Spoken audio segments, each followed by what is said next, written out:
One in February, and Philadelphia one in May, Johnny. Something that we all thought would come to an end yesterday until those last-second reports made it seem like it wasn't going to happen, and it didn't. The Tush Push lives.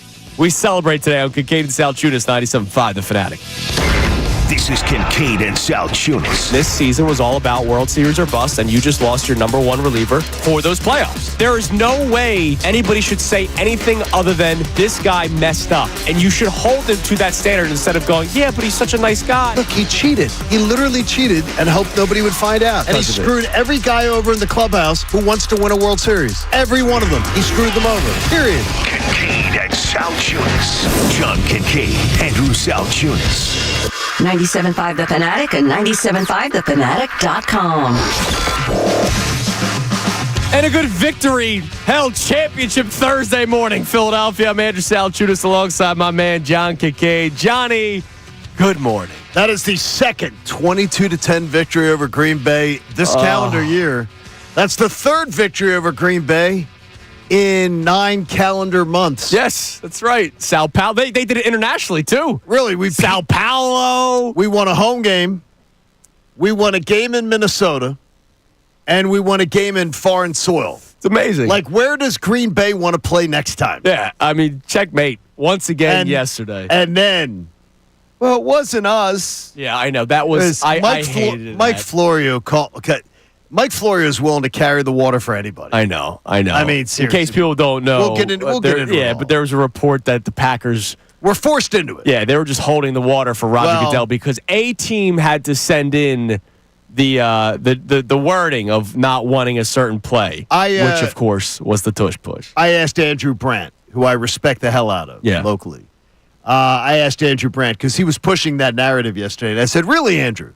I said, so you're telling me that Matt LaFleur was willing to be the public face of this, yes, and was willing to sit at press conferences and answer questions about it, and he was just being forced to do it. All for Roger I said, Goodell. So you're telling me that either means he's a coward, or that means he's absolutely just a flat out like rat because he actually believes it. Yeah, so it's one of the two. He's either a coward and doing something he doesn't believe in, and willing to be pushed around, or that otherwise. So the Tush Push debate and vote took place yesterday. We called it in the promo. We did. So here's the deal. Let's try before we celebrate and react and have a ton of fun, because I'm going to say something in a few minutes about how this was not just a win for the Eagles but for the NFL, and I'll get to that in a second. But yesterday, when we're doing the show, we had Adam Schefter on for his normal 7:55 hit on Wednesdays. And every single week that we have had him on, maybe not every single week, like every other week, we have asked him for his updated feel on the Tush Push because of all the people that he has talked to. And as much as last week, 1 week ago, 8 days ago, today, he said, look, I think it's on its way out. He thought it was dead. That's the sense that I'm getting. Absolutely over. Right, like everybody that he's talked to, owners, GMs, coaches, everybody that he talked to thought that it was going to be banned. And he didn't think it was going to be unanimous 32-0 vote like the Olympics, right? Because obviously the Eagles were going to fight for it. But he just got the sense, based off everybody that he talked to, that it was on his way out. Then yesterday, when he comes on with us at 7:55, we went right into it. That's how we started the show. Hey, the interview. Hey, Shefty, what's going on? The vote is today. And his tone completely changed. He still thought it was going to come down to the wire, but he made it out to seem like, hey, this might be closer than I thought it would be, based off of all the reporting I've been doing this week. And he was at Minnesota. He was in the league meetings. He talked to enough people. He realized that it may actually stay in the NFL. And then there was the wild Diana Rossini reporting that she said it was done. She was off. She was off base. Way off. And I like Diana Rossini a lot, but she was way off. But an hour after Adam was with us, I get a text message from a prominent NFL insider who says to me, were you guys stirring the sheesh with Shefty this morning? He saw the socials. Yes. By the way, great job on Haley and the gang getting it out. Nate doing a good job as always. Yep. Good job getting that information out. He says, I don't think this thing is dead. And I shared it with you during the 9 o'clock hour. Yes, you did with Amy. He said, flat out, I think it can go either way. And last night, his conversations the night before at dinner and at the hotel bar. Right. When there was drinks aflowing. Where that he felt it could go either way. Old fashions. He thought it could go either way. And that's the thing. And during our promo, which we record at the end of every show, we, instead of doing like a tomorrow, we're going to talk about, we just did a gut feeling. What do you think? And you and I both said, you know what? It's going to live. It's going to stay. And it was weird because we didn't really have any. That's truly not inside information. But it felt like there was a momentum change. Look, when it comes to football and information, I rely on Adam Schefter. He's the number one guy, He's right? great. And we are blessed that we get to have him on a weekly basis. It's so cool, right? Just from a me standpoint, it's cool that I get to talk to Adam Schefter every single week. But also when it comes to getting legitimate information, when his tone changed, you and I looked at each other like, hold on a second. So it might not get banned. And sure enough, the vote happens yesterday. And credit to Jeffrey Lurie, who spoke for like an hour. Oh, my gosh. He brought in Jason Kelsey. Well, he brought in other people. It was, look, hey, whatever. Kudos to them. They got the play to stay. Now, here's the deal. To me, this is not just about the tush push. To me, this is not just about the Eagles are able to use their play that averages about 1 yard. Okay. Right? Because let's face it, all of this was over a 1 yard play. The amount of whining and babying that was done over this 1 yard play was comical to me. But this just isn't a win for the Eagles and the tush push, John. To me, this is a win for the NFL. Because here's the deal. When we spoke with Adam Schefter, ever since it first got tabled, remember, this vote was supposed to happen in April. Yes. And then it got tabled, and then it got revisited yesterday.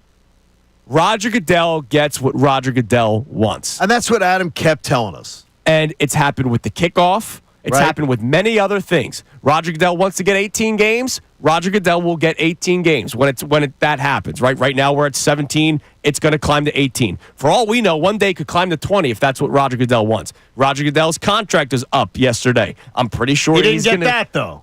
He didn't. Okay. No, they didn't even vote on it. Didn't even discuss it yesterday. I don't think he's going anywhere though. Like, no, I don't think he's going anywhere. He'll have the job until he's no longer with us. Right.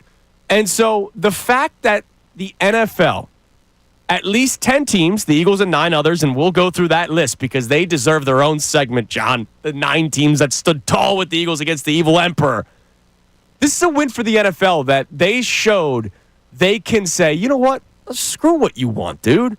What's the point of banning this play? Just because you don't like it? Because let's face it, that's what it ultimately was. This was ultimately about sour grapes. This was nothing about health and safety. Player safety was a joke. That was not true. Pace of play is the dumbest thing I've heard because the clock runs after the tush push. The clock does not stop unless they score a touchdown or if Frankie Louvu's jumping over the line of scrimmage 7 times because they can't find a way to stop it. So the fact that they at least got enough votes, they needed 10, they got it, or they needed 8 and they got it. They voted against the commissioner of the NFL and the play stands because he didn't like it. That's a win for the NFL, in my opinion. I think it is. I think it's a win for public discourse. Correct. And it also is a win for logic. And I heard Mike Missanelli talking about it yesterday, and bless his heart. Mike was grasping at every straw that he could find. He was doing he's reaching into the crowd to find him. It wasn't based on logic yesterday. No arguments against the tush push because it showed who was against it, who was for it. If you're playing the Eagles, you're against it. If you're not playing the Eagles, you could go either way. It didn't matter to you. Right. And that's what it was. That's what it came down to. It was clearly an agenda against the Eagles, and it backfired. Well, and it didn't work. And anti-football guys wanted it out. Oh, yes. Matt LaFleur. Oh, my gosh. Yo. Anybody, honestly getting there. I got the emergency call yesterday to do some Green Bay radio.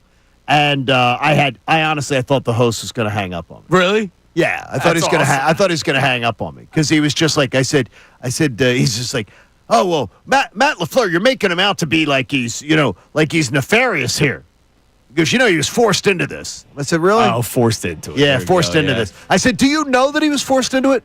Well, there are people reporting that. I said, who's reporting that he was forced into it? Well, there are reports that Mike Florio says that. I said, was he forced into it? Well, they took him into a room, put a gun to his head? Stop it. I said, stop it. To me, I said, yes, and he does get his eyebrows waxed. This is not just a win for the Eagles, but this is also a win for the NFL because at least some people were strong enough to stand tall and ignore the begging of the commissioner because he doesn't like the play. Yep. And the NFL is not just Roger Goodell. The NFL is Roger Goodell, 32 owners, 32 GMs, 32 head coaches, whatever the math is, times 53 players per roster. The 70-man roster, including the practice squad, because Nick Sirianni does that. So we celebrated today a win for the NFL, not just the Philadelphia Eagles. Now, coming up next, there are 9 teams we need to thank, Johnny. And that's why next segment respect. is for them. Yep. The respect and thanks for 9 other teams that stood tall alongside the Philadelphia Eagles because of human decency. It is Kincade and Salciunas on a Tush Push celebration day here on 97.5 The Fanatic. Connor Thomas. To Sirianni's credit, coming out of the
Push victory celebration day of Kincade and Salciunas. Real quick before I go through the list of teams that voted with the Eagles, stood tall against the evil emperor that is Roger Goodell. Yeah. I called my wife during the commercial break because we had a little bit of a rough night with Coop. And so I call, and she always puts me on speakerphone. I talk to Coop. And so you, John, Brendan, and Haley do your office hijinks where you scare each other just constantly. I never get scared, but that's how I like. Correct, but you are the scarer. Right. Coop, I scared Brendan the other day. The one time I ever did it was when I was on FaceTime with Cooper. He goes, Daddy, can you scare someone? That's awesome. I was like, oh, no, what did I start? He's going to be doing it at home. Yeah, I know, but he goes, Daddy, can you scare someone? It's funny. I was like, nah, dude, I'm not going to do that, man. It is funny. Don't be scared. Right. Let's celebrate with our fellow teams of decency. Yeah, the human decency. Yeah, these are the men's men. Yes, that's what it comes. Honestly, that's what it comes down to. Exactly. These are the guys. They're the men's men. Like, these are the 10 football guy teams. Like, I'm dead serious. Like, they're not trying to legislate a victory to themselves. When this first started, do you remember when I went through the list of names of people that were public saying they're for it or against it? And it was the football guys, like all right, that guy's a football guy. Aaron Glenn. Yeah, he's the big dude. He's the tough guy. He's the guy that's been in football forever. Sure. Doesn't wax his eyebrows, as you say about Matt LaFleur. By the way, he gets them threaded. I didn't know the difference, but it's threaded. So here are your football guy teams. Of course, leading the way, your Philadelphia Eagles. Followed by John Harbaugh and the Baltimore Ravens. John Harbaugh's a football guy. Hell yeah. Yes. Followed by Kevin Stefanski and the Cleveland Browns. Kevin Stefanski the dog pound, right? Like, yes. They can go 0-17 and they will still stand by the Eagles because they know what football is all about, as do the Detroit Lions with Dan Campbell. It works out well. Now, again, this is also the owners, because we'll get into that coming up in a little bit. It's not that the coaches had the vote. The Jags, you get honorary football guy tag, because I don't really think the Jags scream football guy, but hey, they stood tall with the Eagles. They did, though. This one amazed me. Why is that? The Dolphins. The Dolphins. Because, again, the owners vote, not the coaches, but... Well, you got a Michigan football guy is the owner. That's true. But he's a Michigan football guy who, by the way... But they hire Mike McDaniel, who's very far from that. Yes, he's a nerd. Who is off of the Shanahan-McVay tree. Right. So and McDaniel would rather run 100% of the plays, pre-snap motion, trick plays. Like, he doesn't do tush pushes. No. So I was actually surprised that the Dolphins stood tall with the Eagles. But their owner, who cast the vote, yes, a Michigan football man. Yeah. And a good friend of Jim Harbaugh and John Harbaugh. And that helps. Buddies of them. Yeah. The New England Patriots, we know the historic team with them. Yeah. Yeah, but Mike Vrabel. Yeah. Who literally wants to, arm wrestle an alligator. Well, and it probably helps that I think Lurie and Kraft are buddies, right? I don't know. I don't think they dislike each other. I don't think Lurie's pulling up to the strip mall massage place. The New Orleans Saints. That's the one I didn't get. I didn't know with them. Yeah, Lurie doesn't need the massage parlors when he's got his dreams. So, I mean. Yeah, exactly. Which we'll get I didn't know that. The New York Jets, sure. Jets, Jets. We're friends today. No, Aaron Glenn looks like he'd kick your backside. Yeah, but again, it's the owners that did the voting, not the coaches. And then lastly, the Tennessee Titans. There's another one. So, Ravens, Browns, Lions, Jags, Dolphins, Patriots, Saints, Jets, Titans. You are friends in my book today. But Falcons, on the record, their coach wanted it changed. Rams wanted it changed on the record. So, Packers wanted it changed, their coach on the record. Mm-hmm. There's a lot of their opponents this year. They're going to get it. Now, on the other hand, John, we have the list of teams that were not with the Eagles. Oh, yeah. A couple of them, of course, the owner decided. Could be. Or to your point, the coaches that were publicly against it. So we have a list of teams that just were wussies, hypocrites, and backstabbers. It could be a little bit of all, right? Yes, sir, including those backstabbers. It's Kincade Salciunas here on 97.5 The Fanatic. Fanatic Sports Update. The Tush lives. I'm Brendan Gunn with your Fanatic Sports Update. And it is brought to you by Mercedes-Benz. The Mercedes-Benz Dream Day sales are back with offers on vehicles like the 2025 E-Class, CLE Coupe, C-Class, and the EQE Sedan. Hurry in now through July 31st. Learn more at mbUSA.com/dream.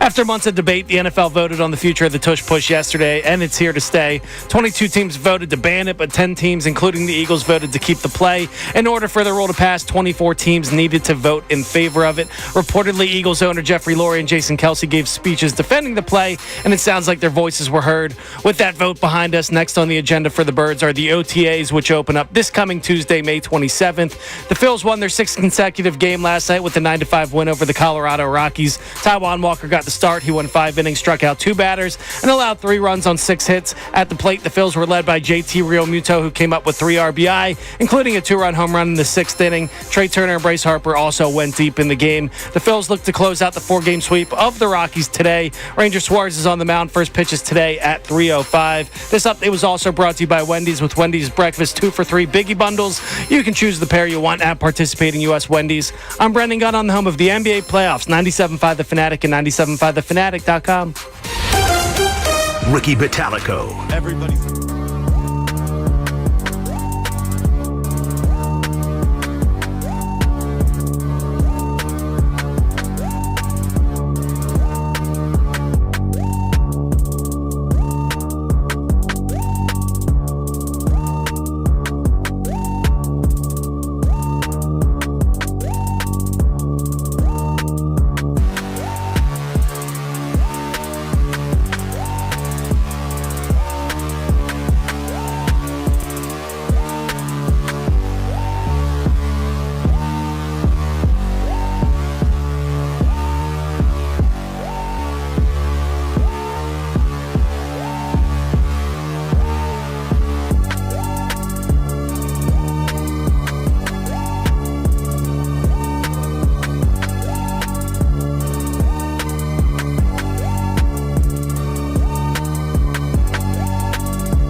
not just the Eagles winning the tush-push debate, the tush-push vote, but just the fact that it's a win for the NFL because they didn't just have to, sorry for being vulgar, bend over to the commissioner. Like, they were able to say, I understand that you want this. You're the commissioner. You're going to offer us something under the table, most likely, right? Yep.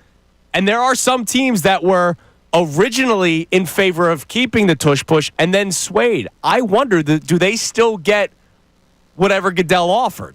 Because let's face it, something was offered. You have been saying it. You even asked Shefty about it. Like, there's no way Roger Goodell was just like, hey, do this for me, pal. There's something that was offered. I just want to know why. Right.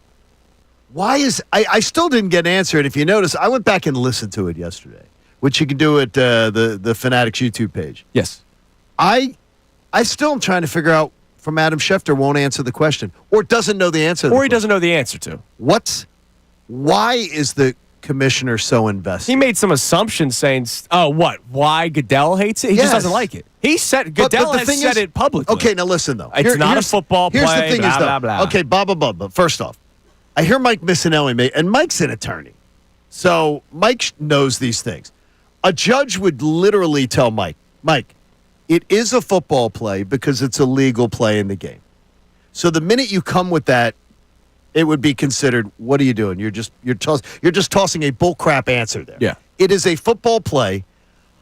It's not aesthetically pleasing. Who gives a crap? Who cares? Because aesthetically pleasing, by definition, aesthetics is art, aesthetics is beauty, and aesthetics is in the eye of the beholder. By the way, on 4th and 1, I don't need to see a double reverse. And when has ever a quarterback sneak been an aesthetically pleasing play? Right. Brady did it his entire career. So that is, to me, is ridiculous. That point of view of, it's not an aesthetically pleasing play. Who gives a crap? Because aesthetics and beauty is in the eye of the beholder. Better yet, quarterback sneak, whatever 4th and 1 play is aesthetically pleasing. Right. You're not running a reverse backward Right, pass. exactly. Right. You're not doing anything trick plays unless you're in the Super Bowl and you run the Phillies special. Right? Like, that's it. Every once in a while, a team will fake something out of the 4th and 1. Yeah. And the Eagles will have do it, fake tush The Eagles pushes. will do it like 3 times a year. And they'll do that just to keep people honest. That whole idea. But it showed yesterday. And Mike was saying, I'm just being objective here. You guys are being fans. No, not being objective at all, Mike. 13-1. The 14 opponents on the Eagles schedule this year, 13 of the 14 opponents voted to ban the tush push. And the others did not. They voted actually with the Eagles over it. It shows you it was all about screw the Eaglos. Yeah, that's all what it was. It got proven in the vote. So here are your teams that voted against the tush push, trying to get it banned. Who was it? The Atlanta Falcons. Oh, the Falcons. 28-3 Falcons. That's good. The Buffalo Bills, who will run the tush push week 1. No. You're wrong on that. Because I've heard Sean McDermott talk about player safety. Yeah, it's a risk. It's a risk. Well, you're wrong on this. No, because he's on the record saying that if it's not banned, he will still run it. No. He cares about player safety, Nope. Andrew. Sean McDermott, hypocrite. Coward on this one. On week 1, I'm telling you right. Let's see. Let me pull up the Bills' schedule for you here. Johnny, they play Cincinnati. Oh, they play Cincinnati. So week 1, no, Baltimore. Week 1 against the Ravens, who voted to keep the tush push. Yes, because they actually. That's the funny thing is the Ravens voted to keep the tush push. The Bills voted to get it banned, and the Bills will run it week 1. I'm telling you right now, it's going to happen. And by the way, the despite Ravens all don't the run it. nonsense. The Ravens don't run it. They ran it with Mark Andrews a few times. Mark Andrews, year. but I mean, they don't run it. They're not a team that runs the tush push. Panthers. Everybody screams wussies to the Panthers.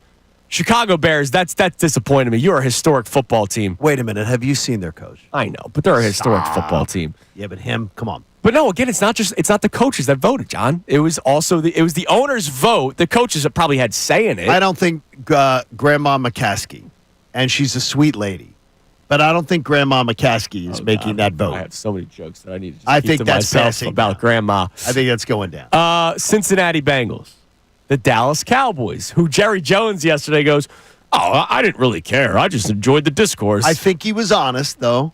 I give him credit for honesty. Yeah, but ultimately he wanted to say screw the Eagles. Yeah, but I give him credit for honesty. Yeah. He answered that, and he answered it honestly. He goes, well, where do you put your balance between wanting to screw the Eagles and wanting to thing? And he goes, I got to tell you, Yeah, I screw go the back and Eagles. forth. I gotcha. I like that. I like the honesty. He's willing to say it. The Denver Broncos. That's where your boy Sean Payton. As we know, the Green Bay Packers. Frankie Munoz out there in Denver.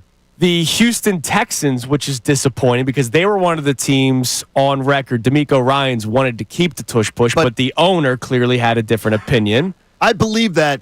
I believe D'Amico did not cast that vote. Like, I believe that's not D'Amico's vote. Yeah. I believe the owner cast that vote. Kansas City Chiefs, we Now, saw what happened. Andy, I got to tell you, Andy Reid's the most powerful man in that organization. He's the one that voted. Yeah. And if Andy Reid cast that vote, Yeah. and he cast it because the Eagles play them this year. Yep. Come on, Andy. Raiders, Chargers. That's Pete Carroll, dude. Vikings, Giants, Steelers. The Steelers, Mike Tomlin. That's disappointing. Mike man. Tomlin, the epitome of tough guy, right? Yeah.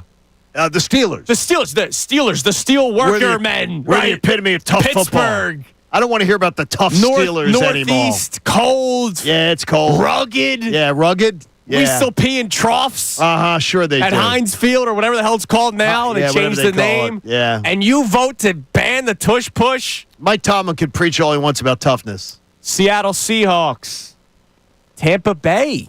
I was shocked at Todd Bowles in this, but I think I think Todd it came Bowles- from their ownership. Yes, Todd Bowles on the record wanting to keep it. Todd Bowles was on the record. So teams I purposely Who'd you leave passed. These Arizona Cardinals with Jonathan Gannon. off? He doesn't get that vote. He doesn't have the clout to tell the owner. Hold on. that he gets the I vote. said something to you over a month ago. What? That I wonder if it still reigns true. Because not only was it the Arizona Cardinals, but also Shane Steichen and the Indianapolis Colts. By the way, R.I.P. Jim Irsay. He passed away last night. And then the San Francisco 49ers. So, again, another weak sauce team. When it comes to Gannon and Steichen. They don't have the clout to make that vote, though. Hold on. You might be right. But I said this to you over a month ago when this first started. Would it surprise you Okay. if Steichen, Gannon, Kellen Moore, we know that the Saints voted to keep the tush push, went to the owner because they knew how public this was going to get. Hey, listen, I don't really like to play, but Nick Sirianni did hire me, help me get this job that I'm at now. I got to publicly back him. Oh, now you're being nefarious. Now you're casting them in bad light. It was Shane Steichen's play. He's the one who came up with it. Came up with it. Why would you think that? I'm just saying. No, now you're casting in in bad light. You don't think people No. are two-faced? Shane Steichen came up with the play. All right, you don't think Jonathan Gannon that weak? No, You don't think that guy's a two-faced? No, I think Jonathan Gannon. One thing his defensive players would tell you is that Jonathan Gannon is a tough football. Did you take the and bus to everything. get here today? No, I believe absolutely that he wanted that they absolutely supported, but their ownership. I don't think the Cardinals ownership. I think was still pissed at the Eagles about the draft pick swap. Well, they shouldn't have done their They own were dirty pissed doing. But they were pissed about the draft pick swap, and they were going to do nothing to ever help the Eagles again. That's one of those things that they were holding a grudge. Cowards. But I don't believe for a second Steichen's the one who came up with the tush push. Cowards. He's not doing anything. That's not Lastly, it. Yeah, here it is. and this is like, look, this is one where I just got to take a step back because I know how you feel. I know how a lot of people feel, and I know I've made my opinion pretty clear. Joshua Harris and the Washington Commanders. You got to defend him again to me? No, I can't defend this. Good. I literally can't defend this. Because Dan Quinn, I guarantee you, Dan Quinn, I found 3 quotes from Dan Quinn from last season. Yeah, on the record. Dan Quinn is on the record. Really? Talking after games. If you can't stop it, come up with a way to stop it. Don't complain about it. Stop it. So Even after Frankie's flying over the line. So if people have not been a part of the show on a daily basis, we appreciate you listening today, and hopefully we can keep you around longer. Thank you. We appreciate you. I am somebody that does not care that Josh Harris owns the Commanders. I don't. As long as the checks keep on coming for the Sixers and he doesn't become cheap with the Sixers, I have no problem with it. But yesterday, I can't defend because this is the problem of owning a team of a rival Philadelphia team. You own the Sixers, but you also own the Commanders, who are a rival to the Eagles, who also play in the city of Philadelphia. You voted to ban a play to try to screw over the Eagles because you're in their division because you care about being a Commanders fan your whole life. You grew up a Redskin. Yeah, I can't defend this. Good, because you I'm not even going to try to. You shouldn't, because he is a scoundrel on this. And it's absolutely true again. And this is where his heart is. His heart is not in Philadelphia. And Dan Snyder was the owner of the Redskins forever. Dan Snyder wrote every damn check all the time. Yeah. So it's not about Joshua Harris writing checks. It's about where his heart is. It's about what he cares. He doesn't care about us. Remember when the Eagles beat the Commanders in the NFC title game, and it took a while for the Sixers to send out the social media post. Yeah. He doesn't care about us. So he showed it. I'm going to ask this question: was yesterday the final straw for a lot of people with Josh Harris? We're partners with the Sixers. I love the Sixers. You know I love them to death. But the Sixers and Josh Harris are two different entities, though. Yeah, he's just the owner. He's the owner. He's the guy who pays the bills. He basically did for our YouTube audience to Philadelphia. He did. He gave every single person, because the fan bases commingle almost exclusively. Yes. Disappointing, man. We check our text line for the first time. So here's the deal. Coming up next, other than just being happy for the way the vote went, are you happy that this is done? Because there was a lot of time spent on a 1-yard play. There was. So are you happy that for now, because it's probably going to be revisited next year, are you happy that for now this is done and this is the last day where we're really going to spend a lot of time on a 1-yard play? You could be honest about it. Were you tired of hearing it being talked about? We had to, because it was not just the number one story in Philadelphia. It became the number one story nationally. Last night, it was on the national news. On a 1-yard play. We'd love to hear from you. 610-632-0975. You can text or call in. It's Kincade Salciunas, 97.5, The Fanatic. Philadelphia Union Soccer. Haribo approaches with the right foot, finds the back of the net.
Thursday for two reasons, because the Eagles won the Super Bowl and they won the Tush Push debate. But it's also a They won Wendy's 22-10 again. Yes, they did. That's over the Packers. That's honestly, like, I love sports. I love sports so freaking much that you can have something like that happen, where you can win a playoff game 22-10 against the same opponent in terms of the votes. The Green Bay Packers were the team that sent in on their own to try to ban the Tush Push, and the same vote is the same score, 22-10. It's fantastic. It's beautiful. It's art. We witness art on a daily basis. We do. Like last night in basketball, Aaron Nesmith for the Pacers, a guy that averages 12 points a game, goes off for, 36 yesterday? Whatever it was he ended up finishing with, 30 even. That's what it was. Yeah, 8 threes in regulation. And those threes are coming down with 2 minutes left in the game. The guy just becomes a player he's not. I know he's a pretty good three-point shooter, but like all of a sudden this guy's Reggie Miller, and what do you know? It's Pacers-Knicks in the playoffs. And then you got Halliburton doing the choke that Reggie Miller once did. By the way, he did that too early. Because it ended up being a 2 and not a 3. Not a 3. But like that's the beauty of sports, that you could see things recreated in different ways. I love sports. This is why I do this for a living. This is why you and I talked about this in post-show headlines the other day. I went into college to do video editing because that's what I was good at, but it's not what I loved. Sports is what I love. And the fact that I get to do this every day for a living is a blessing. And I know I get to do it in my hometown, so it's even more of a blessing to talk about the Eagles. Such a Phillies choke. And Sixers and Flyers. Such a bad choke job last night, though. Yes. That's for the New York Knicks. That is absolutely unforeseen. Unbelievable, man. Love it. Just great theater yesterday. I would love nothing more than to see them go out to the Indiana Pacers and that stupid celebration in the streets. Yeah. Oh, yeah. When they won a second-round series. After they were throwing trash bags at the one fan. All I could think of, though, is what would Sixer fans do if they won a second-round series? Oh, dude, I would... Tell me we wouldn't do I would that. streak. Tell me we I would wouldn't be do nude that. on Broad Street. A second-round series? Yes. Okay. That would nothing would disappoint me worse. I will be nude on the streets of Philadelphia. Well, the good thing is, John, you'll never get disappointed because the only people disappointed are Sixers fans. Don't do this to me. Don't do that to me. I seriously, it's so embarrassing. Like, that was so embarrassing. It was such an embarrassing display, and I was like, I wanted to say, well, that wouldn't happen here. No, it would. And then I'm like, oh, come on. You know what? I'd be nude standing tall next to Billy Penn. I'd climb up there. Go Sixers! My God. You just wait till that day comes. That'd be so if it ever embarrassing. does. You have a better chance of going naked to City Hall, climbing all the way to the top without getting arrested than the Sixers do of getting to the Eastern Conference man. Finals. I'm going to tell you right now, man. the Flyers will be in the Final Four before the Sixers will be. Yeah, probably. The Flyers will get to a conference final before the Sixers will be. By the way, shout out to our YouTube audience who are loving the show today, as always. So Appreciate that. One of our questions that I have for the people today at 610-632-0975, other than just celebrating that the Eagles won the debate and got the votes to keep the Tush Push, are you happy that it's over? Because a lot of time was spent over this. Like, I'll be honest, I'm relieved. Like, I looked at our YouTube. Oh, my God, they're talking about this today. Yeah, because it's the number one story in Philadelphia, and it's the number one story nationally. The number one story on SportsCenter nationally was about the Tush Push. So, of course, we're going to freaking talk about it. What do you, like, come on. Anyways, I'm happy that it's done. Like, I'm glad that after today, we can move on. It'd be great. It should never have gotten to this point.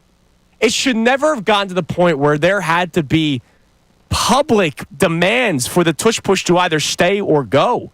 I mean, the whole league meetings back in March were about the Tush Push, a 1-yard play. It should never have gotten to that point. But it was all because of sour grapes. And that's why today I'm not just celebrating for the Eagles. I'm celebrating for the NFL. The fact that there are teams that were willing to stand up to Roger Goodell, which is something that Adam Schefter says never really happens. What Roger Goodell wants, Roger Goodell gets. Well, it lost didn't on that happen one. yesterday. And I love that. All right, let's go to some text messages. What do we got, Gunnar? Yeah, we got Zach checking in. It's a bit of a conspiracy theory. I'll summarize it because it's a longer one. Okay. He says they tabled it back at the owners' meetings so the schedule would come out and teams would then be made aware of in sight, like they could see it. Obviously, they knew they were going to play the Eagles. But once they saw it on paper, then the teams that the Eagles were going to play were going to be convinced not to vote. The teams they knew who they were playing at That's what I thought. The That's teams, what I thought. The opponents were determined back on January the 4th. This is the day of the season. Whatever, January the 6th or whatever the day of the season Zach was trying to argue that once they saw it on the schedule itself. Yeah, I told you last week when the schedule came out and there were people worried about it. I told you there are people that don't know that the opponents. We know because we do this every single day. Last game of the regular season, every year you know all of the opponents on next year's schedule. You know your 17 opponents. You just don't know when you're playing them. Right, exactly. Let's go to Bill in Levittown. Let's talk about it. What up, Bill? What's going on, man? Hi, Billy. Hey, guys. So listen, I've been a football official for 30 years, high school. Okay. And there's no rule in the book that says you can't push. Now, what I'm saying by that meaning, if you put your shoulder into the back of a guy who's got the ball, it is not illegal to push him forward. What they wanted banned is the fact that they're putting their hands and they're pulling him. That is illegal. But you can never get rid of someone pushing someone forward who has the ball with your shoulder or your body. Well, that's what the wording in the document was. The pushing was a part of it. And the Eagles have not had. Do you know how many times have the Eagles been penalized for doing what you're insinuating there? Never. That's exactly because they're not doing it. Because they're not breaking the rule. Exactly. And that's why I have this argument with my friends who are not officials all the time. It's not illegal. It'd be the same thing as handing the ball off to Barkley, and then the offensive line pushes him another 5 or 6 yards because he's being tackled. It's the same thing. And Jordan Mailata keeps making the case, and guys like our own Mike Missanelli aren't hearing it. Jordan Mailata was a professional rugby player. Rugby. It is nothing not to do with it. It's not a rugby play. It has nothing to do like rugby. It is not a rugby play. And every time somebody utters that it's a rugby play, they don't know rugby. So stop listening to them when they say it. It's not a rugby play. And here's the funny thing, John. Right before you guys came to me, Salciunas just said that he just did a Steve Fredericks, did he not? He said he'd go to streaking or to the top of Willie Oh, Smith. really? That's what Stevie would have done. Used to say that. Steve Fredericks said he would stand he would do the show in his underwear. In his underwear. I forget what the actual bet was. That's awesome. I tell you, he had to do it because it happened. I have told Andrew. Thanks for the call, Billy. Thank We you, appreciate buddy. it, man. I have told, in my mind, there have been a lot of great shows. There have been a lot of collab shows. Yeah. Angelo Cataldi ran the greatest Of course he did. collab show ever in the history of this city. Yeah. But if you're talking a partner show, Fredericks and Missanelli. Oh, yeah. That's all I heard about. It was maestro. Steve Fredericks and Mike, it was, to me, it was music. It was like music. It was absolutely fantastic. And Steve could keep Mike in check. Yeah. And Mike could check Steve on. They just had a marvelous chemistry. That's awesome. And it was awesome. And God rest his soul, because Steve was one of the most wonderful people. Well, if the Sixers get to the Eastern Conference Finals, you'll see You're going to get in your underwear? You'll see me behind bars before you know it. Uh-oh. All right, coming up next, obviously we reset our You'll be a topics. little old for that when that happens. Saggy. A little saggy when that Pepperidge happens. Farms. You might be. Shout out to Big Daddy. Is Embiid still going to be on the team? Nah, exactly. Or they Arthur might be. sign to another extension? Oh, jeez. All right. By the way, not only are we going to reset the topics coming up next, but also, Johnny, I believe May 21st, 2025 is the day we can officially say the NFL season started. We have our first anti-Hurts take of the new year. Oh, here we go. And it's from a familiar culprit. It's Kincade and Salciunas, 97.5 The Fanatic. Fanatic Sports Update. Another year of the Tush Push. I'm Brendan Gunn with your Fanatic Sports Update, and it's brought to you by Bradford White Water Heaters. When you need a new water heater, choose one that is built to be the best. Choose Bradford White. After months of debate, the NFL voted on the future of the Tush Push yesterday, and it's here to stay. 22 teams voted to ban it, but 10 teams, including the Eagles, voted to keep the play legal. In order for it to, a rule to pass, 24 teams have to vote in favor of it. Reportedly, Eagles owner Jeffrey Lurie and Jason Kelce gave speeches defending the play yesterday, and it sounds like their voices were heard. With that that vote behind us, next on the agenda for the Birds are the OTAs, which open up next Tuesday, this coming Tuesday, May 27th. The Phillies won their 6th consecutive game last night by a score of 9-5 over the Colorado Rockies. Taijuan Walker got the start. He went 5 innings, struck out 2 batters, and allowed 3 runs on 6 hits. At the plate, the Phils were led by JT Realmuto, who came up with 3 RBI, including a 2-run home run in the 6th inning. Trey Turner and Bryce Harper also went deep in the game. The Phils look to close out the 4-game sweep today of the Rockies. Ranger Suarez is on the mound. First pitch is this afternoon at 3:05. This update was also brought to you by Wendy's with Wendy's Breakfast 2 for $3 Biggie Bundles. You choose the pair you want at participating U.S. Wendy's. I'm Brendan Gunn on the home of the NBA playoffs, 97.5 The Fanatic and 97.5thefanatic.com.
The Fanatic coming up in about 5 minutes, right to start the 7 o'clock hour. You will hear a familiar foe talk about Jalen Hurts. It was the official start to the NFL season yesterday, in my opinion, because the Tush push was voted to stay. And so what did a lot of content people needed to do? All right, let's find the next thing that we can get to. Oh, rip Jalen Hurts? Sounds good.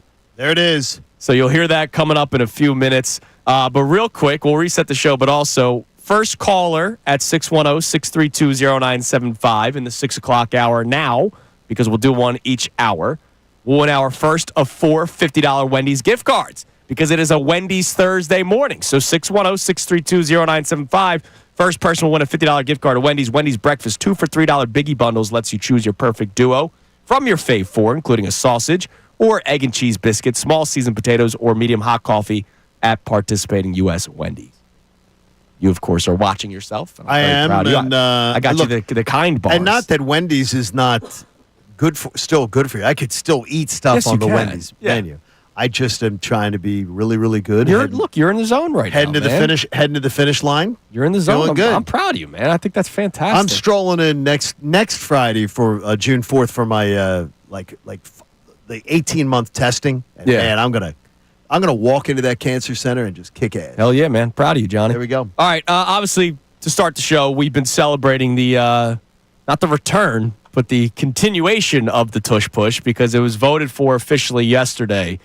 And the Green Bay Packers, who were the ones that sent it in, and Roger Goodell were 2 votes shy of getting the Tush Push banned. Remember, we were making the jokes yesterday. Imagine if they were just 1 vote shy. It came close. It did come close. It was just 2 votes shy. And the way I'm viewing this today, it's not just go Birds, EAGLES, right? To me, I'm looking at this in a different light. I'm also looking at this as a win for the NFL because Adam Schefter has told us numerous times that whatever Roger Goodell wants, Roger Goodell will get. The kickoff rule from a few years ago is what Schefter always kind of used the example of. A lot of the teams did not want the new kickoff rule, or at least the coaches didn't want the new kickoff rule. And it was looking like it would not pass until a golf outing, the weekend of the league meetings, owners' meetings happened, and then all of a sudden, magically, the new kickoff rules passed. What Roger Goodell wants, Roger Goodell gets. And yesterday, there were 10 teams, including the Eagles, that said, you know what, screw that. What is the point of getting this play banned other than you don't like it? The nonsense that you've created about health and safety protocols where there's no data to prove that it's an injury. Oh, they're just trying to get in front of it. Stop using health issues as your excuse. Like, I don't like... There was a basketball player in town that is no longer here that claimed that he was having mental health issues. Yep. We lost. It sucks. I am who I am. It is what it is. That guy, don't you dare ever do that. He hid behind mental health issues. Don't ever do that. Because I know a lot of people that deal with it close to me, and that's disrespectful. And so for you to say, oh, well, we're worried about the health in the future, don't use health and safety as your reasoning to try to get something banned when ultimately it's just you just don't like it. Because, again, Sean McDermott and the Buffalo Bills, who were one of the loudest teams to try to get rid of the Tush Push, are also on record saying that if it's not banned, they will use it. And you'll see them use it week 1 against the Baltimore Ravens. And they will. And then Sean McDermott will have to, I hope, answer the questions of, hey, you were very vocal about... Do you think his media is going to push him on it? Probably not. No, they're going to go, hey, Sean, can we shine your shoes, baby? Can we pick up your dry cleaning? Oh, Sean, aren't you funny? But I'll be honest, I would respect whoever it is would be national media would have a fan of me for life if somebody asked Sean McDermott after the first time post-game press conference that they run the Tush Push, hey, you were very vocal about how worried you were about the safety of your players, including Josh Allen, your 5 offensive linemen, and whoever's pushing Josh Allen. You were very concerned about it during the offseason. Why did you run it today? National media is going to ask. I hope so. It won't be. The local will not. Yeah, they'll be too scared. They'll be afraid. All right, you're listening to 97.5 The Fanatic, WPEN, HD1 Burlington, Philadelphia, Beasley Media Group Station, broadcasting live from the Comcast Business Studio, powering possibilities. Gunnar, give us a text message reacting to what we're talking about today. And in a minute, you will hear the latest Jalen Hurts bashing. And this one is right in John Kincaid's wheelhouse. Oh, really? I don't even know if you know about it. I do not. I saw whose name it is, though, yes, as I moved ahead. But I didn't send you the audio. I sent it just to Gunnar. See, Good. I'm a maniac. I like getting your live reaction. I like What that. do we got on the text line? We got Kyle in Quakertown checking in saying the Eagles should play the Tush Push highlight videos against all the teams that voted to ban it when they come to the link. Let them see what they had to try to get away at the link when they play. By the way, I loved the pettiness on social media yesterday by the Eagles. I enjoyed that too. The 26 minutes of Tush Thought it was Push. great. The keep pushing graphic, and they picked the Packers team to be the one that was in the graphic. I loved the pettiness of the Philadelphia Eagles on social media yesterday. You earned that win yesterday. I enjoyed it. All right, so Chris Sims, believe it or not. Okay, now here's why I must have missed this. Because I found I looked at my social media. I muted him. Oh, you've muted Chris Sims. He's on my muted words too. Okay, because this was of tweeted last year. from The Herd. This is Colin Cowherd's show. Because he's such a just trying to get clickbait. Well, and on the Eagles. I mean it. Yesterday, the Tush Push was finally voted for staying, and so content creators. What do you say now? Have to go. All right, what can we move on to now? I saw Chris at Radio Row. Tried to get him to come on with us. We'll see what we can get together and everything. He's absolutely has ducked every single time to come on because he absolutely knows there would be a chalk body. By the way, not just us. Mike and Bill were there too. Also tried getting him on. He told the same thing. I'll try. Yeah, chalk body outline would be on the floor because he has no points. So yesterday, what did he say now? They had to do their quarterback rankings list, Johnny. So this year... So he's doing it with Colin Cowherd? Yeah, they broke down the quarterbacks into tiers, right? And if you say that Jalen Hurts is in tier 2 and tier 1 is like... Who's tier 1? I don't know who's on it. I didn't see the list. Okay. Well, then I'd have to hear that as far as to understand. I'll try to find it for you here. If you tell me tier 1 is Patrick Mahomes, okay, even though I'm having a hard time keeping Jalen Hurts out of Patrick Mahomes' tier... the way Patrick Mahomes and Jalen Hurts have done head-to-head. Yeah. And I'm having a real hard time not saying that Jalen Hurts deserves to be right there with Patrick Mahomes. Right. Totally. But I still put Patrick Mahomes ahead of him due to overall accomplishments. But what I really want you to hear is when he talks about Jalen Hurts being in tier 2, but who he has in front of Jalen Hurts, take a listen.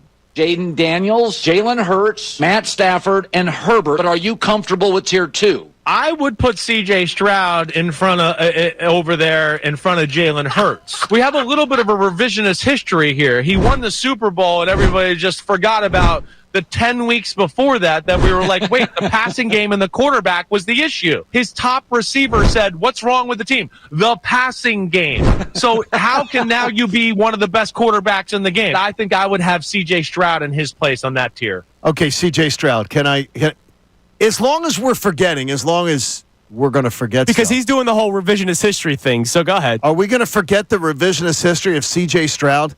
20 touchdowns and 12 interceptions? Are we going to forget that? Is that what we're forgetting if we're having revisionist history here? I mean, his yards per game that he was passing for 219 yards per game, and he was a turnover machine? Are we forgetting that? Are we forgetting that last offseason, everybody told us that this was the second coming, the next great quarterback, great young quarterback? And then he did that? He pooped himself on the national stage? Look, if you're going to pull some sort of a nonsense, here's the thing that Chris Sims can't do. You can't sit there. And by the way, was that Colin yucking it up, laughing like that? Yes. I was laughing in the background, too, because I thought it was hilarious seeing your reaction. If Colin was yucking it up like that, Colin, dude, come on, man. Little show prep could have helped in that conversation. I'm just saying, you have like 17 producers, and I've known you forever. You could have had somebody produce you to have something to come back with here. If you're going to talk about revisionist history, this is Chris Sims arguing against his fake arguments. We were having the discussion of that he wasn't good enough. He wasn't this. A.J. Brown never called out Jalen Hurts. No. A.J. Brown called out the passing game, which, by the way, the passing game needed to be better.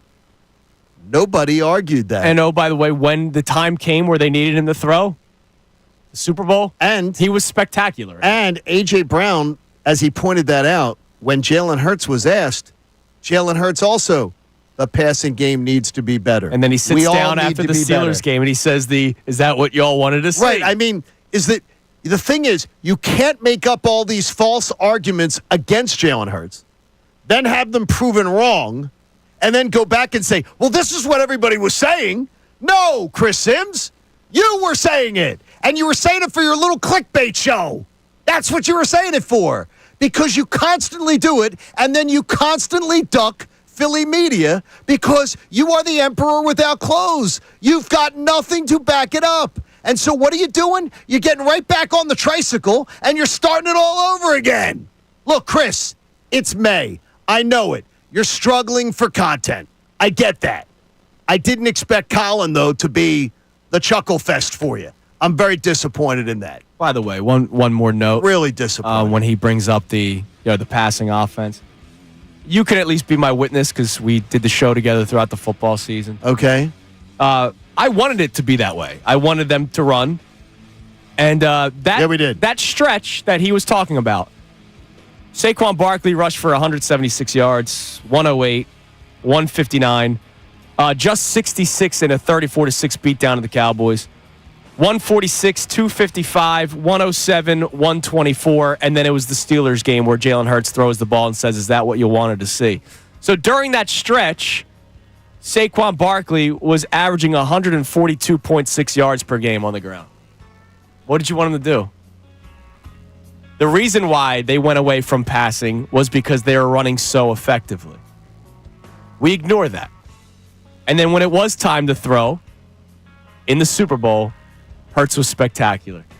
C.J. Stroud, He Johnny. threw pretty nicely, too, in the NFC title game, too. Yes, he did. They ran beautifully, too, though. C.J. Stroud, Johnny. And that C.J. Stroud, for God's sakes, you're talking about revisionist history. For God's sakes, he was Rip Van frickin' Winkle. All right, so coming up next, I want to discuss this a little bit more. When will people realize that maybe debating every single attribute of a player doesn't necessarily matter right now? And I'll explain more coming up next. It's Kincade and Salciunas, 97.5 The Fanatic. We want to hear from you, so text us at 610-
trying to diminish anything that Jalen Hurts has been able to accomplish in what has been an on-pace Hall of Fame career. Yeah. He's clearly on a Hall of Fame pace career. He has a Super Bowl. And he has another Super Bowl appearance. I mean, for God's sake, he's 26. I don't know if Chris Sims, you know how like a lot of radio, like national shows do their shows from Canton during the Hall of Fame induction ceremonies. Does he show his face? If Jalen Hurts, let's close our eyes 20 years from now. How long is it? 5 years after you retire? 5 years afterwards. So let's hope that he plays 15 more years. Let's just say 10. So 15 years from now, Jalen Hurts gets inducted into the Hall of Fame. Is Chris Sims there? I don't know. I don't know. If he is, I hope the fans bring a bag of tomatoes to chuck at him. Or is he doing a show going, this is the most overrated Hall of Fame class ever? I honestly think there will be another mediocre third-string quarterback that will have a media career that will eclipse him. Chase Daniel? No, because he's on pace for it too. Dude, Chase Daniel. There will be another, again, mediocre third-string quarterback who will eclipse Chase Daniel that will have taken his job. Gardner Minshew? At some point. Minshew mania? Well, Gardner Minshew may. You never know. So Chris Sims said that he has Jalen Hurts in his second tier. Now, I cannot find I don't have an argument with Chris Sims saying he could be second tier. No, like, if I hear that first tier is Patrick Mahomes maybe by himself? I said Mahomes, Allen, Burrow, and Jackson. No. You can't put Allen and Burrow ahead of Jalen Hurts. Again, this is what's not on a tier list. This is what's going to lead to this next on a tier list. You can't. This is what's going to lead to the next conversation. Okay, and I have to have this conversation for myself too. All right, and I think everybody does. All right, let me hear it. At what point do we realize that it's not like all about attributes? So when somebody talks about Jalen Hurts, what are the things you hear people say to try to diminish what he's able to accomplish? He doesn't have the arm strength. He's doesn't have as good of an arm as Josh Allen. Can't read the defense as well as other quarterbacks. Doesn't run as fast as Lamar Jackson. Is not as good of a thrower as Joe Burrow. Doesn't make the trick plays that Patrick Mahomes does, right? I don't know that there's anything you've said, though, that's a lie.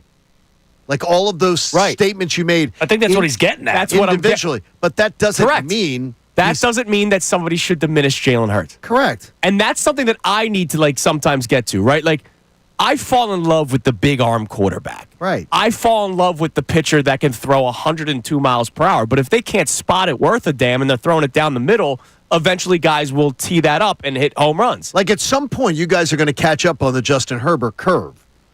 Well, no, at some point. I've been there, too. I think Justin Herbert is the most overrated quarterback in the NFL. I mean, honestly.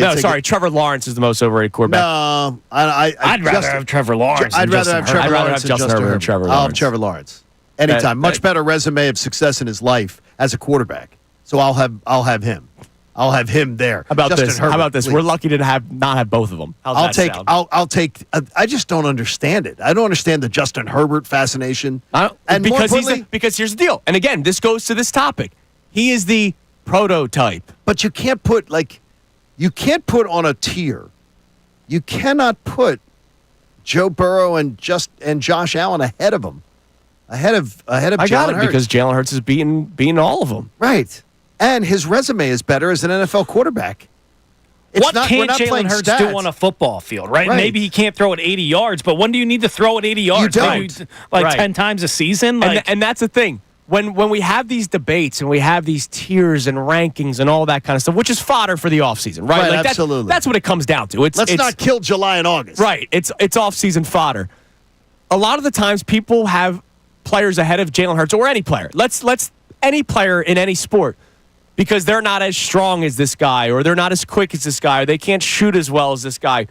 But ultimately, shouldn't it just come down to winning? I'm gonna give it to you right here with Jalen Hurts. Jalen Hurts has been on a football field 4 times with the greatest quarterback of his generation in Patrick Mahomes. Correct.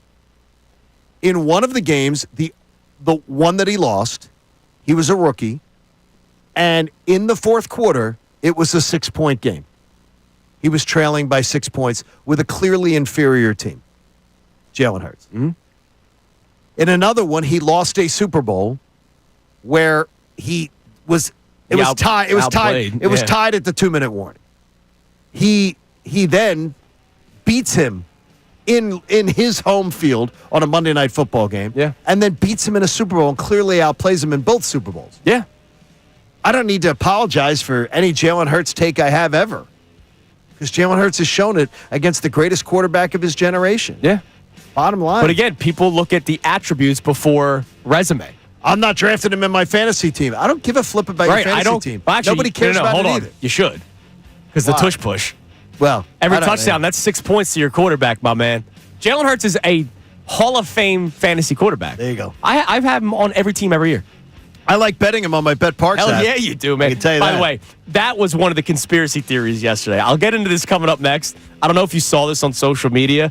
I heard the Mike Missanelli show read a text about it. I got a tweet about it. A conspiracy theory as to why people wanted the tush push banned or the league wanted it banned. I'll tell you about that next. Also, speaking of the tush push, we celebrated the first hour. Great journalistic work by Seth Wickersham, Johnny. I like Seth. Because he got the inside story of what happened yesterday, and it was wild.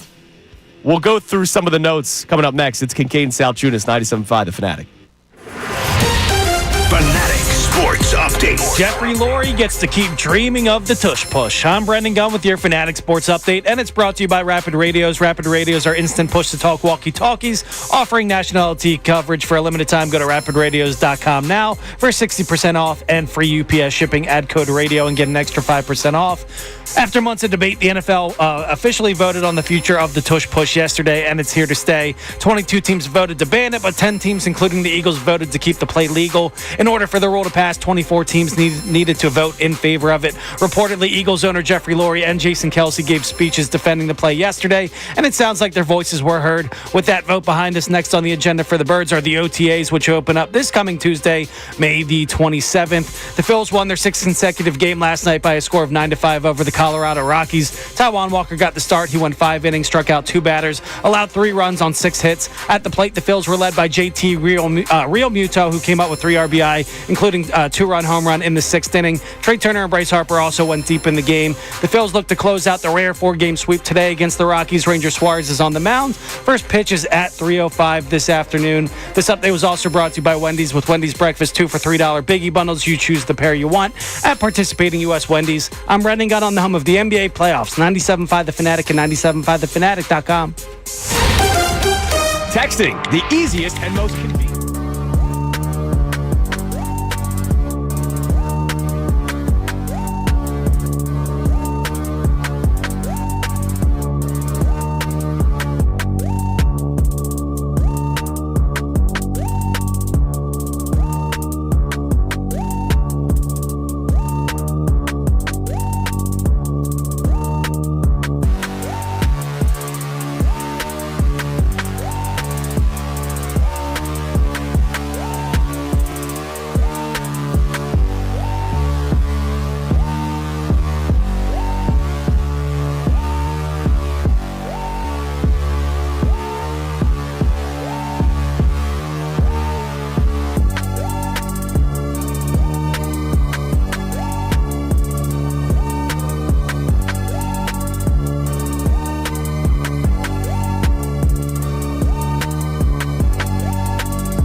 97.5 The Fanatic.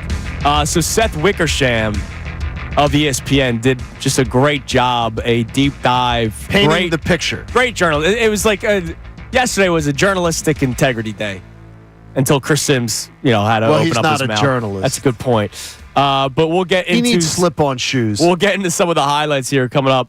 But real quick, there was a conspiracy theory that was circling around the tinfoil cap community. What was that? As to why they wanted the Tush Push ban. Okay, tell me. Because the NFL is so embedded with gambling now. Okay. That they wanted Jalen Hurts to stop getting his anytime touchdowns. That's ridiculous. I got a tweet about it. That's ridiculous. I heard text messages sent into the Mike Missanelli show yesterday about it. Do they realize? They set the lines. Exactly. They set the stupid lines. Dude, honestly, do people not understand gambling? That's why Jalen Hurts to score an anytime touchdown was like even money instead of plus 300. That's why Derrick Henry at one point last year. No, was it Henry or Christian McCaffrey? Henry had some. Oh no, Christian McCaffrey. Like at one point they were like minus 250 to score a touchdown, which is absurd. They set the lines. Yeah. Do people not understand? Well, I can tell you this from some of the stuff that I've seen from people who have gambling. Like, hey, I do. Let's put it this way: I've seen some of the prettier analysts that talk about gambling, and I go, man, they don't even use the right terminology. And I wonder. That's all I'm going to say. Oh, yeah. Just, hey. Listen, man. It's the way it works. It's the way that How about that Alec Bowe? Let's have this parlay. No. Don't you rip on. Hey, Erin Kate knows her stuff. And don't rip on an O'Hara girl there. Strathaven. Yeah, she knows that. Strathaven boy. Please. Right. So yesterday, great job by Seth Wickersham, who had plenty of sources inside the closed room that only had the 32 NFL owners, Jason Kelce and Roger Goodell, inside this meeting about the Tush Push. Jason, who wouldn't talk to the media afterwards. Who cares? I mean, it's just funny. Yeah, whatever. I'm in the media now, but I don't talk to the media. Yeah, it was his off. I never saw a microphone that I didn't like, and I'm not going to talk to the media after that. So apparently it got contentious at times, and Jeffrey Lurie spoke for almost an hour. That's why it got contentious. People were tired. People were like, would you get the hell off the mic? For God's sakes. Oh, part of the story, Jed York, who is the owner of the 49ers. Yes. Here's a quote from Seth Wickersham's story after an hour went by over a 1 yard play. A 1 yard play. How much more bleep does he need to say? That's actually hilarious. It's the truth, though. Jeffrey Lurie basically did more work on this 1 yard play than your daughter, who graduates, summa cum laude. Yes. Did in probably her 4 years of college. She said they did say that Lurie yesterday that was longer than Kelsey's retirement speech. Listen, I love Jeffrey Lurie, but we do know he likes to talk. Remember after the first Super Bowl, Dan Patrick goes to talk to Doug Peterson, and then he's like, wait, I want to thank my mom and my dad. Oh, I still remember when Sirianni was first being introduced as the new head coach. He went on like forever. Lurie spoke for like 22 minutes. Well, that's because he knew what was coming. Yeah. It's because he knew that, oh, man, I'm about to turn the mic over to this. That may be true, too. Now, here was the wild line. And I'm going to say it because it is a term that is used scientifically. Okay? Toward the end of you're not going to offend anybody. Toward the end of the speech that lasted close to an hour, Lurie made an analogy telling the room that regardless of whether the play was banned, it was a win-win for the Eagles, adding that it was, quote, like a wet dream for a teenage boy. What? Like, come on. What? Hey, listen, man, clearly it worked. To create a play that was so successful that only way for it to be stopped was for it to be banned. And then apparently he basically said, however this goes, we walk out of here as champions because we won the Super Bowl. Which that's a great mic drop. Dude, that's going out like a G. It took too long to get there. Yes, it took an hour to get there. Guys, everybody else had nodded off by that point. But that is a great mic drop to say, hey, regardless of how you guys vote, we're walking out of here champions. And I love that. That's a great mic drop to be like, you guys are really trying to ban this thing because it works for us and we won. I loved it. And it was clearly that. I'm sure Mike will spin it today that wasn't what it was about. Oh, they're picking on the Eagles. No, Mike, they're picking on the Eagles. Their opponents for this year voted 13-1 to ban it. Yeah. The teams that aren't playing them voted 9-8 in their favor. So, yes, Mike, because people will try to spin this today. Oh, no. 13-1, 9-8. That's all you need to know. That's it. The teams that aren't playing them, they can take it or leave it. In fact, they voted more in favor of the Eagles. By the way, there was, again, great job by Seth Wickersham with the reporting here. He sort of broke down what Jason Kelce's role was about. So one of Kelce's talking points was to dispel the rumor that he retired because of the tush push. The Buffalo owner had sort of led people to believe that it had contributed to Jason Kelce retiring. Yeah, which is insane. It's insane to just say that. To just say that. He doesn't even know Jason Kelce. Correct. Which is really inappropriate. Kelce made sure to tell people that it is a safe play, not something that they needed to worry about all that much. Art Rooney, who is the president of the Steelers, said that Jason Kelce may have actually swayed. But didn't sway them. Correct. But may have swayed some of the teams that were undecided on their vote. So that's a credit to Jason Kelce, adding that more teams could embrace the tush push during their offseason practices now that the play is not going away. Perspectives on Kelce's impact on the voting varied. However, as one source told ESPN's Brooke Pryor that the former Eagles-centric center's speech was generic, other sources described it as spirited. So it was all over the place. Depending on what they thought about Jason Kelce is probably how they it's also reported that Kelce said that he would come out and play football again right now if they ran the tush push 60 times a game. Right. Yeah. There you go. That's it. So all we need to know. Great work by Seth Wickersham to get some of the insight from inside this meeting that lasted over an hour over a 1-yard play. And there was an NFL coach who was also crying about it, too. I mean, there's just...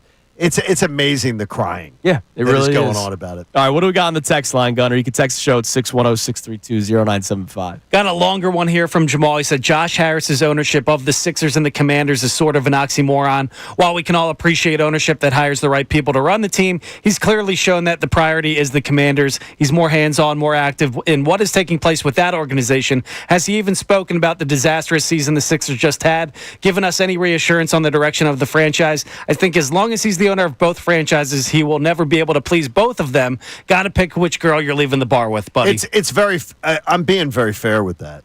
It's not out of line. It's not a cheap shot.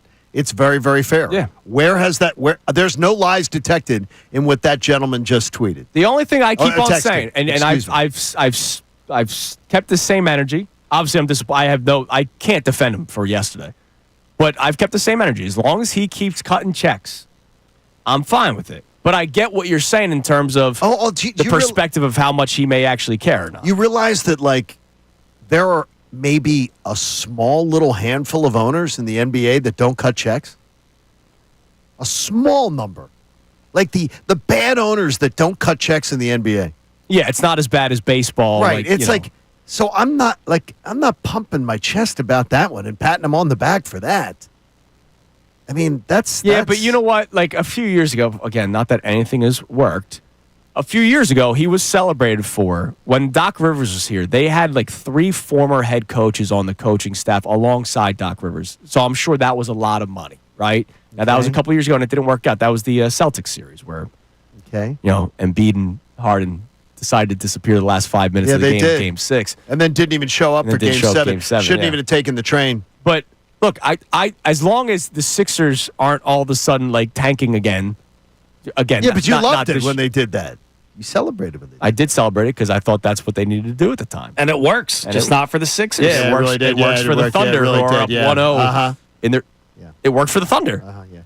I don't know why you diminish it. It worked for the Thunder. Because I have a laundry list of other teams that I gave you that didn't need to tank. Okay, but the Thunder did, and it worked. But there's a laundry list of other teams that didn't need to do something stupid like that. But tanking works. No, but you don't have to be terrible for 5 years. But you're making it out the way it comes off. I'm going to say how it comes off for us when you're talking about it. You make it seem like tanking doesn't work when the Thunder literally show you that it has. All it's won is the second round series Series right now. But what I'm telling you is, again, there are the Thunder a million there are times on the numerous show. other teams that didn't have to be bad for 5 years, and you know it, and you've lost this one.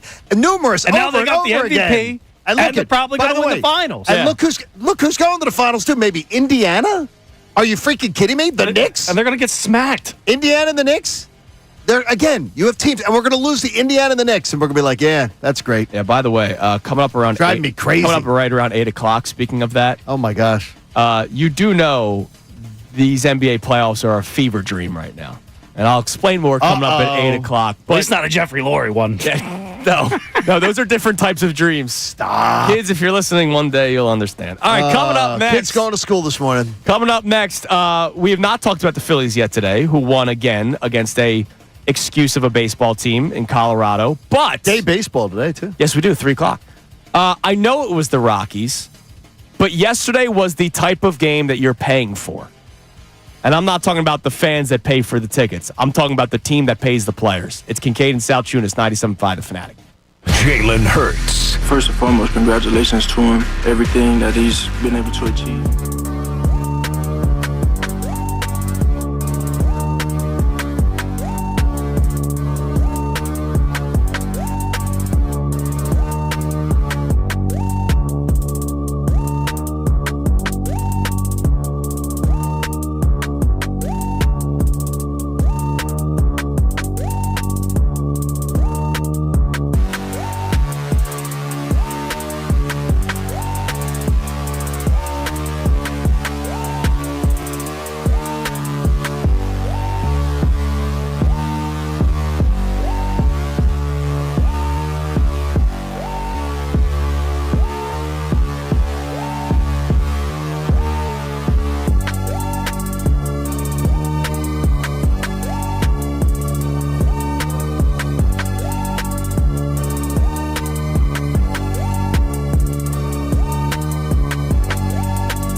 Kincade Salciunas, 97.5, The Fanatic. How about caller number 5 this time? 5 will always love you. Because now that the call line works and we can have multiple people call in at one time, caller 5 at 610-632-0975 will win our second of our $450 Wendy's gift card. Wendy's breakfast, 2 for $3 Biggie Bundles lets you choose your perfect duo from your fave 4, including a sausage or egg and cheese biscuit, small seasoned potatoes, or medium hot coffee at participating U.S. Wendy's. Can you double them up? Like, can you get 2 of the same? 2 $50 gift cards? No. I'm guessing the 2 for $3 Biggie Bundle. I'm guessing you can get 2 of the same. Yeah, I'm thinking you get 2 of the same. Yeah, That's a pretty good deal. That's a great deal. It's a great deal either way. Now, by the way, speaking of Wendy's, Brendan Gunn, man. You love I'm Wendy's. excited. During the commercial break, so Matt Puma, who I imagine a lot of our listeners don't know the name of because he is in the background guy here. He does all our traffic. Like all the commercials that you hear, he orders them because there's rules. You can't have like back-to-back gambling spots because of competing companies, all that kind of stuff. And Matt does it for all 5 stations. So he's here like now until 6 o'clock at night. Matt Puma opens the door to come get the log, the commercial log. And Brendan Gunn goes, "Aw, I thought it was Wendy's." Listen, man. I'm like, dude, this poor guy is walking in, and you go, "Oh, I thought you were Wendy's." It's nothing personal. It's totally personal. I love Matt Puma. When he comes in here, it's awesome. He gets my morning going. But it doesn't hit the same as it's probably a poor choice of words. It's not the same as to see, some French toast sticks, some potato wedges. Puma walks in. I wish you were Wendy. You love the French toast sticks. Yeah, they're amazing. Those are big for you. All right, so the Phillies have now taken 3 of their first 3 games of the 4-game series with an poor excuse of a baseball team, Colorado Rockies. I told you, they better sweep this team. And they look to do that today against another direct pitcher in Herman Marquez. All 6 versus the Rockies this year have been taken. That's good. And they have a chance to go 7-0. They've never done that in their history versus a franchise. That's actually amazing.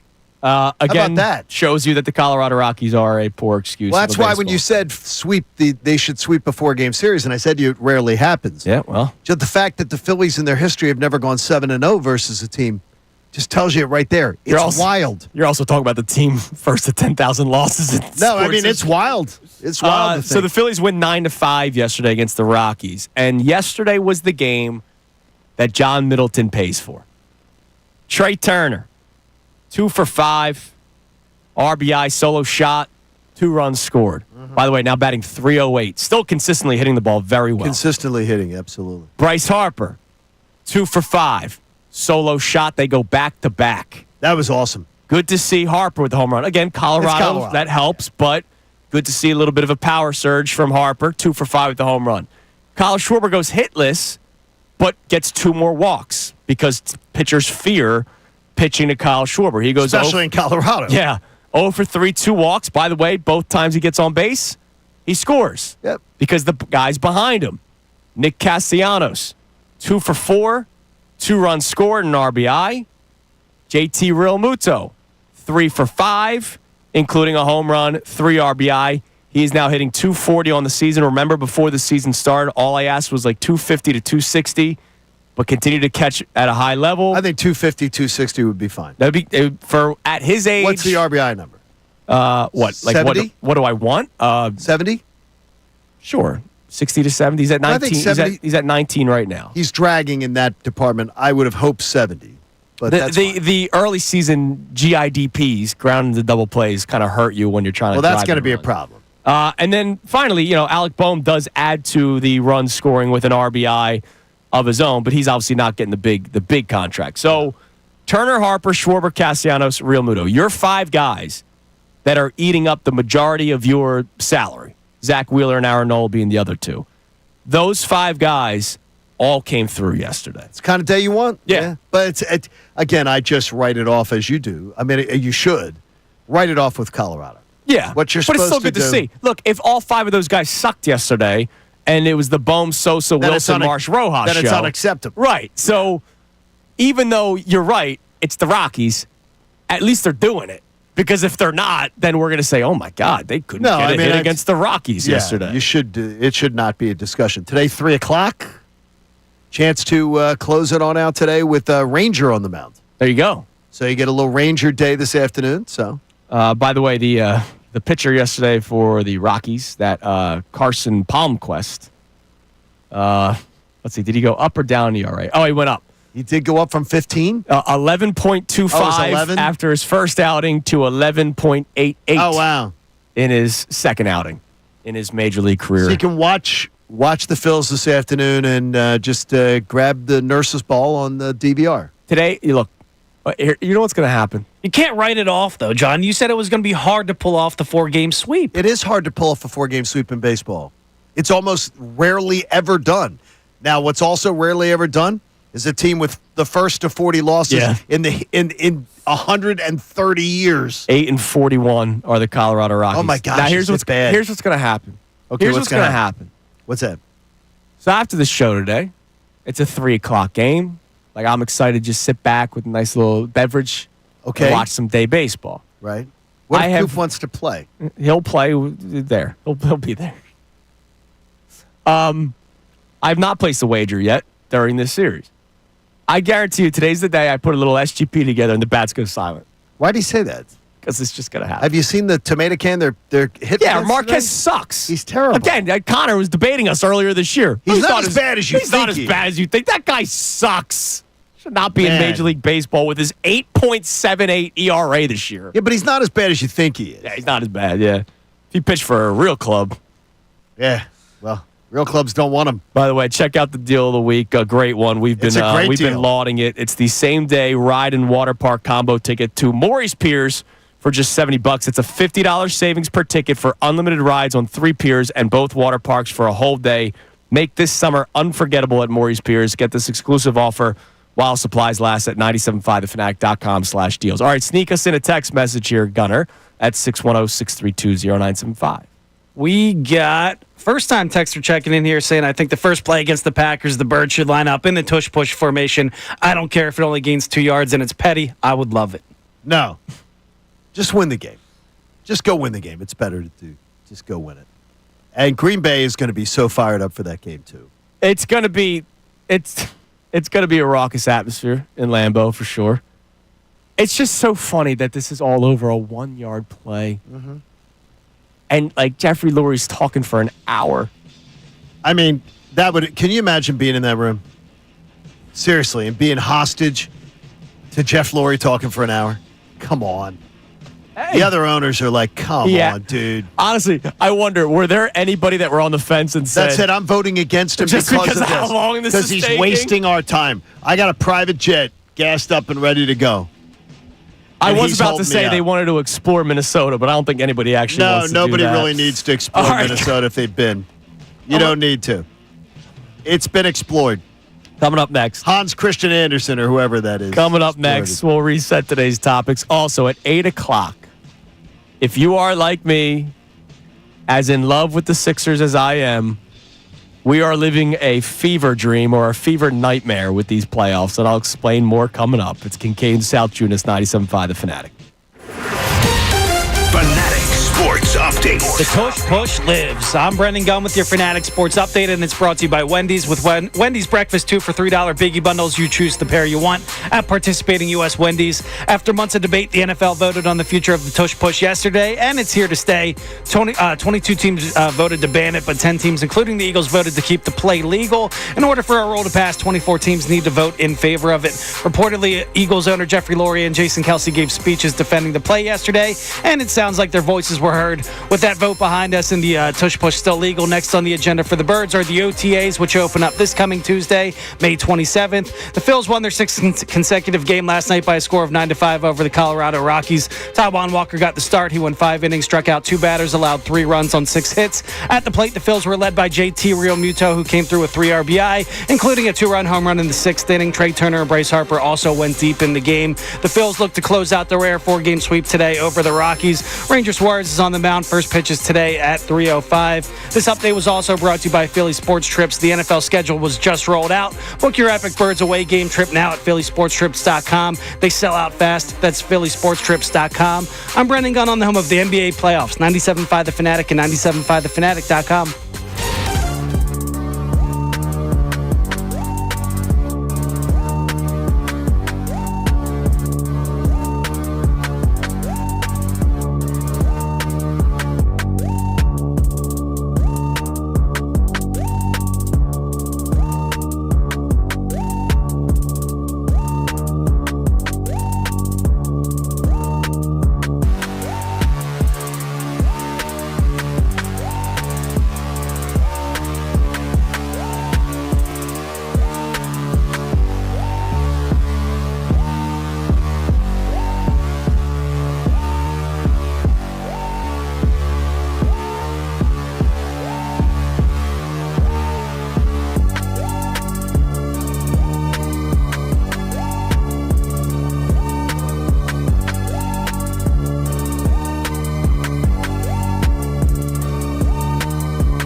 Thursday morning. We have 2 more $50 gift cards to give away throughout the course of the show. I will talk about my Sixers fever dream coming up in 5 minutes that we're currently actually living. But before we do that, obviously today's show has been about the celebration of the tush push for a lot of people. I'm celebrating it as a win for the NFL that they were able to stand up to Roger Goodell because, as Adam Schefter has told us numerous times on this show, as he joins us every single Wednesday, that what Roger Goodell wants, Roger Goodell gets. And they needed a certain amount of votes, and they were unable to get it. The Eagles and 9 other teams voted to keep the tush push. And to me, the fact that they were able to stand up to the evil bully that is Roger Goodell and some of his minions like Matt LaFleur, I see that as a win for the NFL, that they can actually have, even though this was all over a 1-yard play, the fact that there is some bit of a democracy still in the league, like that makes me happy, John. It does. Makes you smile. Like, again, Shefty has told us the story 100 times. When the league had this new kickoff rule that we saw last year, where they have to, pin it within the goal line to the 20-yard line, or it's a touchback, the crazy rule that we saw start last year. The teams didn't want it, but Goodell wanted it. Right. And then they went on a golf outing, as Schefter has told us, and then magically, majority of teams now wanted the new kickoff rule. It was passed. And I wonder if that's part of it, too. Well, the coaches went on a golf outing. The owners ended up passing it. Correct. I truly don't understand it. But I wonder if some of those coaches, I don't know, it was not as public as this. Remember, no. This year, the public nature that the tush push became was crazy. Yeah, because it usually never gets like that. So I wonder how many coaches that were anti the new kickoff rule also voted to keep the tush push because they're going, you know what, you made me do this stupid kickoff thing last year that I didn't like. I'm not going to just appease to what you want this year. I'm not rolling over on this one. And I appreciate that. Yeah, I do. It's a win for the NFL. It's a win for democracy, Johnny. I wonder if Jeffrey Lurie got swayed support less or more. Honestly, how much he moved it. Like yesterday, because it was honestly 16-16 reportedly after the last owners' meetings, and then more people moved to wanting to ban it. I wonder if yesterday's filibuster by him, it was a filibuster, he went on for an hour, 57 minutes by one owner told a writer that he spoke for 57 minutes. If somebody can tell you exactly how long someone spoke, that means everybody's they were looking. They're looking at their watches going, would you sit down? Now, look, You're wasting our time. You are literally, these guys are billionaires, and you're wasting our time. Here's what I'm going to guess. I'm going to guess that people had their opinion made up before yesterday. Even though Seth Wickersham reported that there were some people still on the fence, and Jason Kelce may, according to Art Rooney, president of the Steelers, may have swayed some people to keep the tush push. You know how much back channeling there probably was with this. I guarantee you there was. And so I wonder how many people had their mind made up. And that's why, we listen to Shefty like gospel, right, when it comes to reports in the NFL. No question. Every week up until yesterday, he told us it looks like it's on its way out. And he literally told us a week ago it was done. And then yesterday morning, well before the vote, well before the hour-long meeting started, Shefty said to us, hey, by the way, I don't have that sense anymore. And you had somebody tell you that it was 50-50, and the night before, he felt that there was a lot of momentum to not have it happen. So I don't even know. That turned out to be right. I don't even know how much of the 1 hour Jeffrey Lurie swayed somebody for or against it out of pettiness because of an hour-long meeting or because of whatever statements he made. Maybe Jason Kelce was sort of that final nail for a lot of people. Like, oh, wait, this is the historic center that we all like. And he says it's fine. He's not in pain because of it. Whatever. I don't know. But I imagine people had their minds made up before yesterday, which is why Shefty felt so comfortable telling us on the air, because people listen to everything Shefty says when he's on with us. He made it pretty clear that he didn't think it was going to all of a sudden get banned yesterday. And that's great. It's great the way it worked. I mean, it's nice to see that people actually took the time to walk it through because, honestly, it was not in any way, shape, or form about player safety. No. And that was great. It was all about sour grapes. You're listening to 97.5 The Fanatic, WPEN HD1, Burlington, Philadelphia, Beasley Media Group station, broadcasting live from the Comcast Business Studio, powering possibilities. We'll check our text messages here momentarily. But real quick, I just need to go through this fever dream that we're currently living with the conference finals in the NBA, Eastern and Western. More so Eastern, but obviously also part of the Western Conference. We'll start with the Western Conference because this one's quick. The Thunder tanked, just like the Sixers did. It's worked out a lot better for them. So that's fever dream number one, right? The fact that I'm watching another team that did what the Sixers did, and it just worked quicker, and they blow out the Timberwolves 114-88 in Game 1 of the Western Conference Finals. That's fever dream part number one. Okay. Parts number 2, 3, 4, 5, 6, 7, 8, 9, 10. I'm watching the Indiana Pacers versus the New York Knicks in the Western Conference Finals, and yesterday's game was theater. What they were able to do, what Nesmith and Tyrese Halliburton for the Pacers were able to do in the final minutes of yesterday's game, and really throughout the playoffs. I saw a tweet from NBA Central last night. Do you know in Game 5 of their first-round series against the Bucks, they trailed the Bucks 118-111 with 34 seconds left in overtime. They won that game. They trailed the Cavaliers in Game 2 in Cleveland of the second-round series, 119-112 with just 46 seconds left. That broke their back. They won that game. And last night, with 52.5 seconds left, the Knicks led the Pacers 121-112. The Pacers were able to tie it to force overtime. They win in overtime. You look at the Pacers team. Tyrese Halliburton, who was a player that there have been rumors that the Sixers were interested in trading for. They went with the James Harden route. Yeah, the deal was there. Pascal Siakam. Let's not forget that last year, or this past offseason, was supposed to be, remember, the big offseason where a lot of stars became available. The Pacers said, no. We're going to trade for him in season, have him on our roster, and then lock him down. So the Pacers got ahead of it with Siakam. And there was chances that he could have come here, remember? Could have. And then, of course, T.J. McConnell still in the NBA and still playing very well. On the other side, the Knicks. The same thing with Pascal Siakam goes with OG Anunoby. He was available. The Knicks traded for him and then locked him up. That was another player that was going to be available in free agency, and the Sixers didn't get him. Mikal Bridges, who not only you drafted and then traded away. He was another guy that was available via trade, and the Sixers didn't want to give up what the Knicks had to give up, and now he's playing for the Eastern Conference Finals New York Knicks. And then, of course, Jalen Brunson, just an FU to Temple. Bridges wasn't available to the Sixers, though. He was available via trade. But there was no talk of the Sixers getting Bridges. But my first point was they drafted him. Right, exactly. And then traded him away for Zaire. Uh-huh. So this conference finals is a fever dream because I saw the Thunder tank and it's worked for them.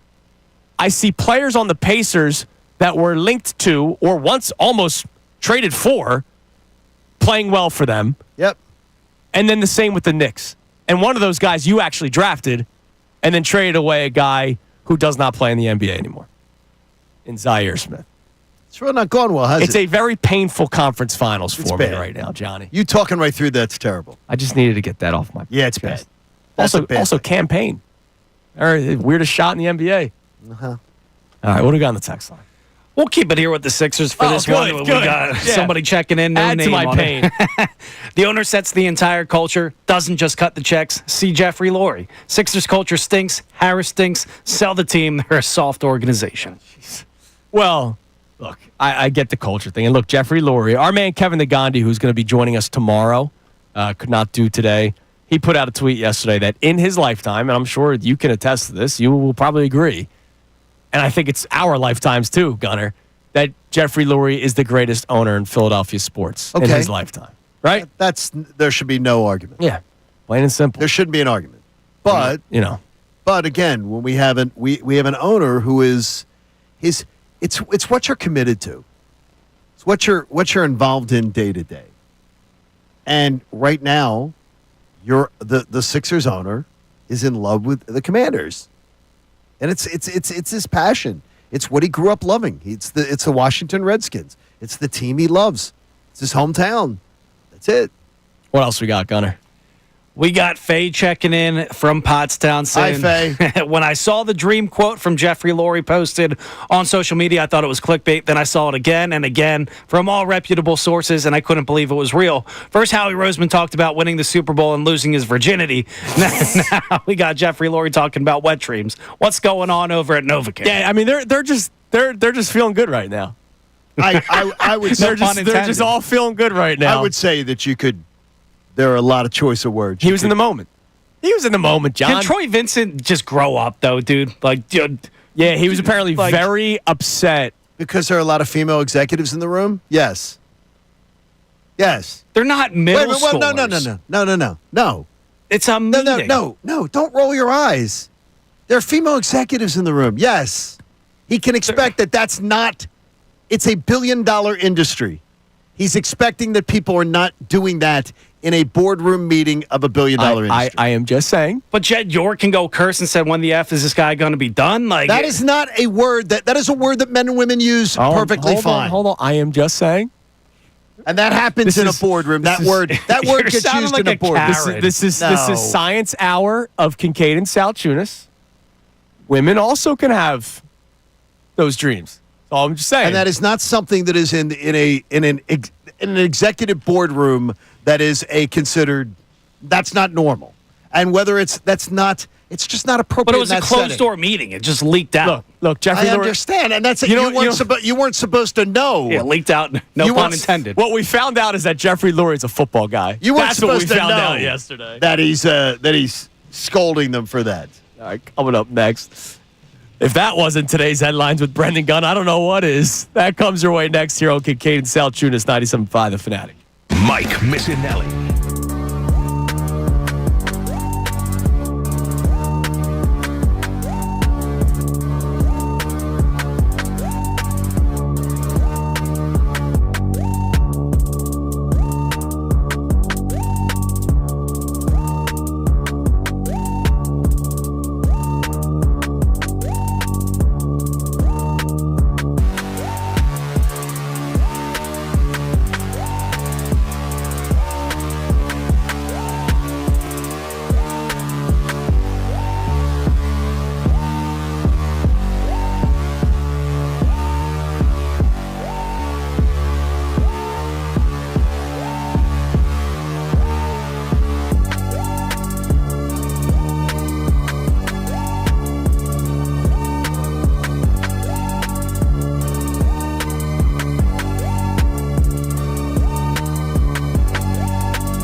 What's that? So we got headlines with Gunner here in a second. Usually it's about your sports takes, but not this one. Please. My brain feels empty. So it does often. So John's doing a great job. He's working out. You're losing weight. You're looking svelte. You're looking great. And so he's walking in here. He goes, "I got to give this shirt away. You got like it's a nice one. Is it 3/4 zip? It's a full It's zip? a quarter zip. Quarter zip Eagles." And he goes, I think I got to get rid of this. It just I doesn't. have to. It's too big. It doesn't fit well because the sleeves were going over his hand. The sleeves do go over my hand. If I put my hands down by my side, it is over. I can see your fingers, and that's really only about my it. fingers From the knuckle to the shrinking. It's extra large is not. Okay. Thank God is not my friend right So now. all I said was, "Why don't you just roll up the sleeves?" I'm a grown man. I'm not going to walk around with a thing. Grown men can't roll up their sleeves. What does that mean? I don't want to wear something that is not. This thing is not meant to be worn with my sleeves rolled up. It's meant to be worn as it is, right like this. I've seen stuff like that with rolled up sleeves all the time. It makes What do you mean dude, you've seen stuff like that? roll with up it? my I see sleeves guys sometimes. on a quarter zip. I see guys roll up the sleeves all the time. You've seen guys roll up the sleeves on a quarter If zip. you've ever played Or baseball, you'd have you've the seen- 3/4 sleeve shirt. you've seen That them- is a thing. Or you've seen them actually wear something that size that fits them. And then they don't have to roll up the sleeves. I'm a grown man was his reason. I That can makes wear- What no if you get sense. hot? No, that means What if you get hot? that means that I can wear something that actually fits me. Yeah, what if you get hot? What do you mean if I get hot? What if hot out. What if it gets hot outside? Okay. We I'm come not in. We wearing come in at this. 4:00 in the morning when it's cold. So like when it's a little bit warmer. I'm not wearing this if it's hot out. I'm wearing this if it's a rainy day. What about the fall when the weather fluctuates? It does fluctuate. I'm not wearing this in the fall because I'm not going to wear something that's too big. It's too big for me now. So you're just anti-roll up the sleeves. Yeah, he's No, I anti- am. 'cause You don't take your lunch pail to work? You and I aren't men. No, I am anti wearing stuff that doesn't fit you. Wear something that size-wise fits you. Yes. I could not believe what I heard. This isn't that hard. Because I'm a man. Wear something that fits you. I'm a grown man. I can wear clothes that 40. fit me. All right. I can give it away. Us two grown men will participate in today's headlines here now. Today's headlines with the one and only Brendan Gunn. What's up, baby Brendan? Yes, little baby Wawa. This headlines is brought to you by Lundy Law. For over 70 years, Lundy Law has been fighting for injured people. If you need them, remember the name Lundy Law. Your injury lawyers, visit LundyLaw.com. Now, they That's are grown men. LundyLaw.com. They are grown men. They don't roll their sleeves up. No, they roll their sleeves They get up their and lunch kick, pail and they go to work. they kick people's ass in court. What do That's we got? what happens. These are grown men for sure. NFL is implementing the Protector of the Year award, which will go to the league's best offensive linemen. O-linemen finally get the recognition they deserve. Deion Dawkins was pushing for that a lot last year, if you remember. Yes, also Deion, Hard by the University. way, good, proud Al. Damn right, man. Klein You're the- College You're the grad. Schno. Come on. Love it. Do they have to give reparations to Lane Johnson for this award? No, they're not going. No, They're not going to go back. Lane cheated twice. He says he's not worthy. Well, no, that was for Hall of Fame. No, he's not. No, was he for Hall doesn't of Fame. believe he should be still. No, he says he should be in for his Eagles accomplishments, but he believes that he's not eligible for things like that. No, because of his if he cheating. plays a clean season. No, he says he shouldn't be considered for stuff like that. He said that. Yeah. Okay. He said that. But the people that will do the voting won't care. Well, that's different. He has said that. Is that he thinks recognitions like that, he sort of took himself out of that discussion because of what he did, because of cheating twice. When did Barry Bonds officially get caught? Well, he was. I in don't San think he Francisco. ever got never got officially caught. caught. He never All got right. caught. When did the When when he was a like giant. the Balco No, it was stuff. when he was a giant. Because he won the MVP 4 times in a row. I think like But he 06, won 07, two. right he around won that time. two as a Pirate before he ever Right. blew up. He never needed. Barry Bonds never needed anything. No, Lane I Johnson know. doesn't need it either. What I'm saying is he didn't. I wonder if he won MVP post rumors that he was juicing. Even he though did. Lane Johnson No, straight up Barry got Bonds tested won positive. 2 after. Yeah, that's what I'm Barry saying. Bonds won 2 before he was a giant. Yeah. And he never needed it, but he was jealous. He was jealous of the Sosa McGuire love fest and then decided to do it. All but right. the thing is it's, and the pitchers were doing it too. Yes, they were. Everybody Speaking of cheating, a former university, SMU, got the death penalty way back when. They took to Twitter yesterday. Their SMU football page said, "Getting it done in the classroom. This semester marks the highest full semester GPA in program history." Then a graphic 2.95. They proceeded to get ripped on social media. Can you even graduate with that GPA? That's an SECA. There's a picture of a Penn State player scored a touchdown, and they changed it to a 3.0 with the SMU guys chasing them. But that's only a B-. Like, is 2.95 that bad for a football team, or is Twitter overreacting? Twitter's overreacting, and more importantly, they're not grading like they grade in the SEC. Is all I will tell you. They're grading differently in the SEC. SEC looks away a little bit. I'm telling you, I will tell you they grade a little differently in the SEC, especially if you are a 5-star football player. Now, did you guys graduate with the 2.95 or higher? I graduated with a... I was in the threes. I don't know what, though. I was a 3.31 was my GPA. See, I can tell you I was terrible after my freshman year. Terrible. Can you go back and look at that stuff? Because I have no idea. I have no idea your what transcripts are somewhere. No, I have it. I have it because Betty kept crap. Like I would give her stuff and she kept it. Smart, because I'm sure I love Temple. And I'm sure they'll make you pay for it to get anything now. Yeah, of course they will. I was just so focused at being here that I didn't care about my GPA, but I know I was in the threes. I just have no idea. Well, I can tell you that, and I tell my students this, is that no employer is going, all right, what's man, your GPA? We're looking at these 2 resumes. Yeah. Man, this kid's a 3.7. This kid's a 3.6. 3.7, baby. Yeah. Come on in this industry, nobody. Don't let any professor or otherwise fool you. Do you work? Do you work hard? Are you available? No. Do you have talent? No. Period. Let me see what your experience is. Right. Yeah. Where were your internships? What did you do? Yeah. That's what matters. And then quickly before we get out of here on the headlines, I could not go this whole segment without mentioning Gene Segura and his retirement. Came through, started that run in 2022 without his hit. Past the second baseman against the Cardinals in that wild card series. We don't go on one of the most memorable runs of my life. Ray Dunn put out a great tweet yesterday, basically to what you just said. Happy retirement to Gene Segura, the man who owns the ridiculous base hit that launched a month of fun baseball. And it bounced like 3 times in the infield. Yeah, he just slapped it. Yeah, they were playing up. It got past the second baseman. It was a 2-2 count, and he was chasing, so he just threw his bat at the ball and drove in 2 runs. And I put out a video yesterday after I saw that he retired. That exact moment, my son was on my chest. It was the first baseball game where my son was on my chest. He was sick. He had the RSV virus. Right. Fever was over 100, and I had no idea what the hell I was doing because I was a first-time dad. And that base hit, I had to not make noise because my sick son was laying on my chest. So I was bouncing up and down trying to not wake him up. I loved Gene Segura. I like Gene Segura I liked him when they traded for him, even though I know people said, oh, he's a mutt because he's played for so many teams. I just like his style of play. We were on a golf course in Arizona. Right. Listening to that as that happened. Oh, you didn't mention the MVP of the NBA. Shai Gilgeous-Alexander. Coach didn't mention that as if it was I said he was the MVP. I said it was the wrong messenger. Yeah, if I get on here and start trashing my ex-girlfriend or something, I sound like a clown. If she's actually a bad person, I can't say it. Yeah. Well, gotcha. I'll tell you during the break because not so much for her. Coming up next, the Eagles have been the center of attention across the football world ever since they won the Super Bowl for all kinds of reasons, including the tush push. But you know what?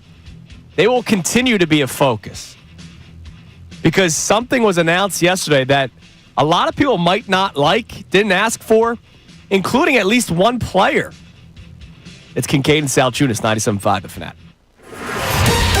Fanatic Sports Update. Another year of the Tush Push. I'm Brendan Gunn with your Fanatic Sports Update, and it's brought to you by WhatsApp. On WhatsApp, your personal messages stay private because your personal messages are yours. No one else can see them or hear them, not even WhatsApp. WhatsApp message privately with everybody. After months of debate, the NFL voted on the future of the Tush Push yesterday, and it's here to stay. 22 teams voted to ban it, but 10 teams, including the Eagles, voted to keep the play legal. In order for our rule to pass, 24 teams need to vote in favor of it. Reportedly, Jeffrey Lurie and Kyle Schwarber, what am I doing? Jeffrey Lurie and Jason Kelce gave speeches yesterday defending it, and it sounds like their voices were heard. With that vote behind us, next on the agenda for the Birds are the OTAs, which open up on May 27th, this coming Tuesday. The Phillies won their 6th consecutive game last night by a score of 9-5 6-5 over the Rockies. Taijuan Walker got the start. He went 5 innings, struck out 2 batters, allowed 3 runs on 6 hits. At the plate, the Phils were led by JT Realmuto. He came up with 3 RBI, including a 2-run home run in the 6th inning. Trey Turner and Bryce Harper also went deep in the game. The Phils look to close out the rare 4-game sweep of the Rockies today. Ranger Suarez is on the mound. First pitch is today at 3:05. This update was also brought to you by Wendy's. With Wendy's 2 for $3 Biggie Bundles, you choose the pair you want at participating U.S. Wendy's. I'm Brendan Gunn on the home of the NBA playoffs. 97.5 The Fanatic and 97.5thefanatic.com. Bill Colarulo. First of all,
The life of the Tush Push, which continues.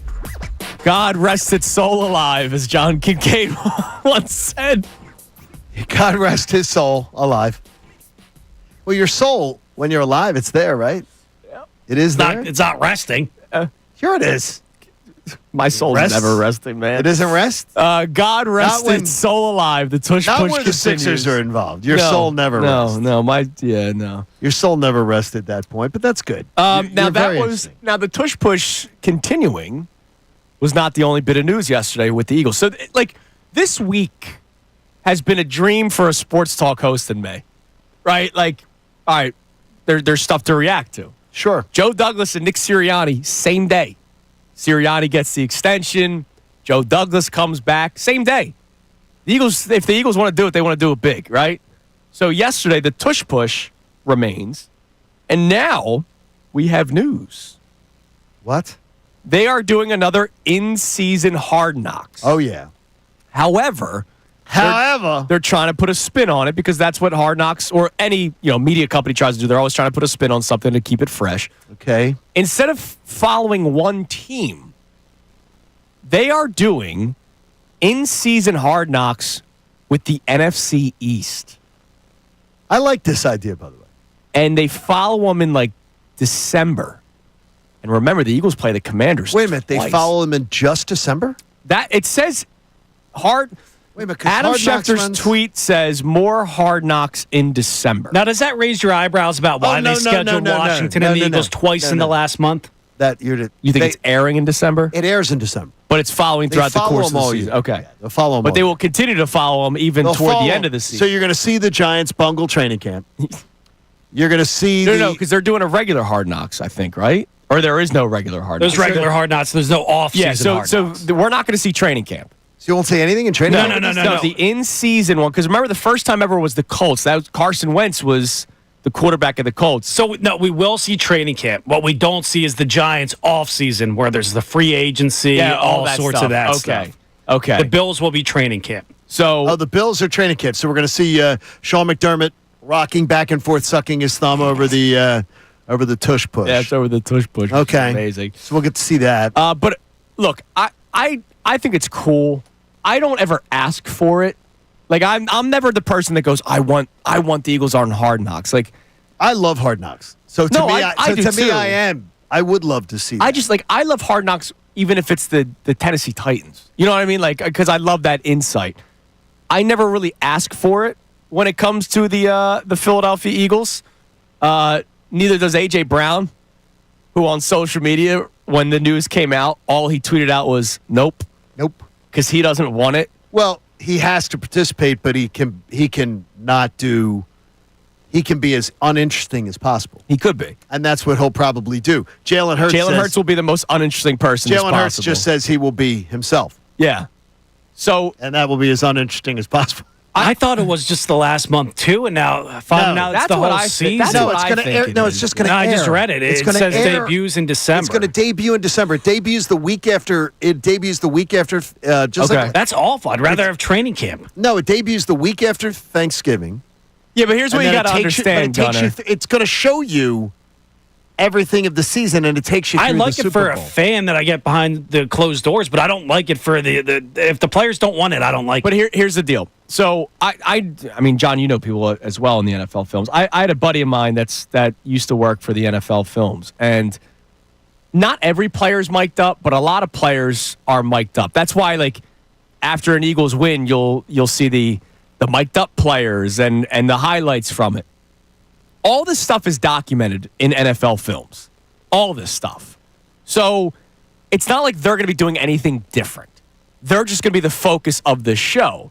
Now, the one problem is, let's say the Brandon Graham thing happened this year when he talks about Jalen Hurts and A.J. Brown. Like, all that stuff will be documented in this show. And you're conscious of it. Like, so they're going to have to be a little bit more careful with the things they're saying and the things they're doing. Like, NFL films is kind of just like the fly on the wall. Like, you go about your business. HBO Hard Knocks is trying to create storylines and all sorts of weird stuff. That's what gets me on the other side of it, where I don't Joe appreciate Shane it. created his own storyline, saying that he didn't want to bring back Saquon Barkley because he didn't want to pay him the money. Like, that wasn't Hard Knocks' fault. That was Joe Shane being an idiot.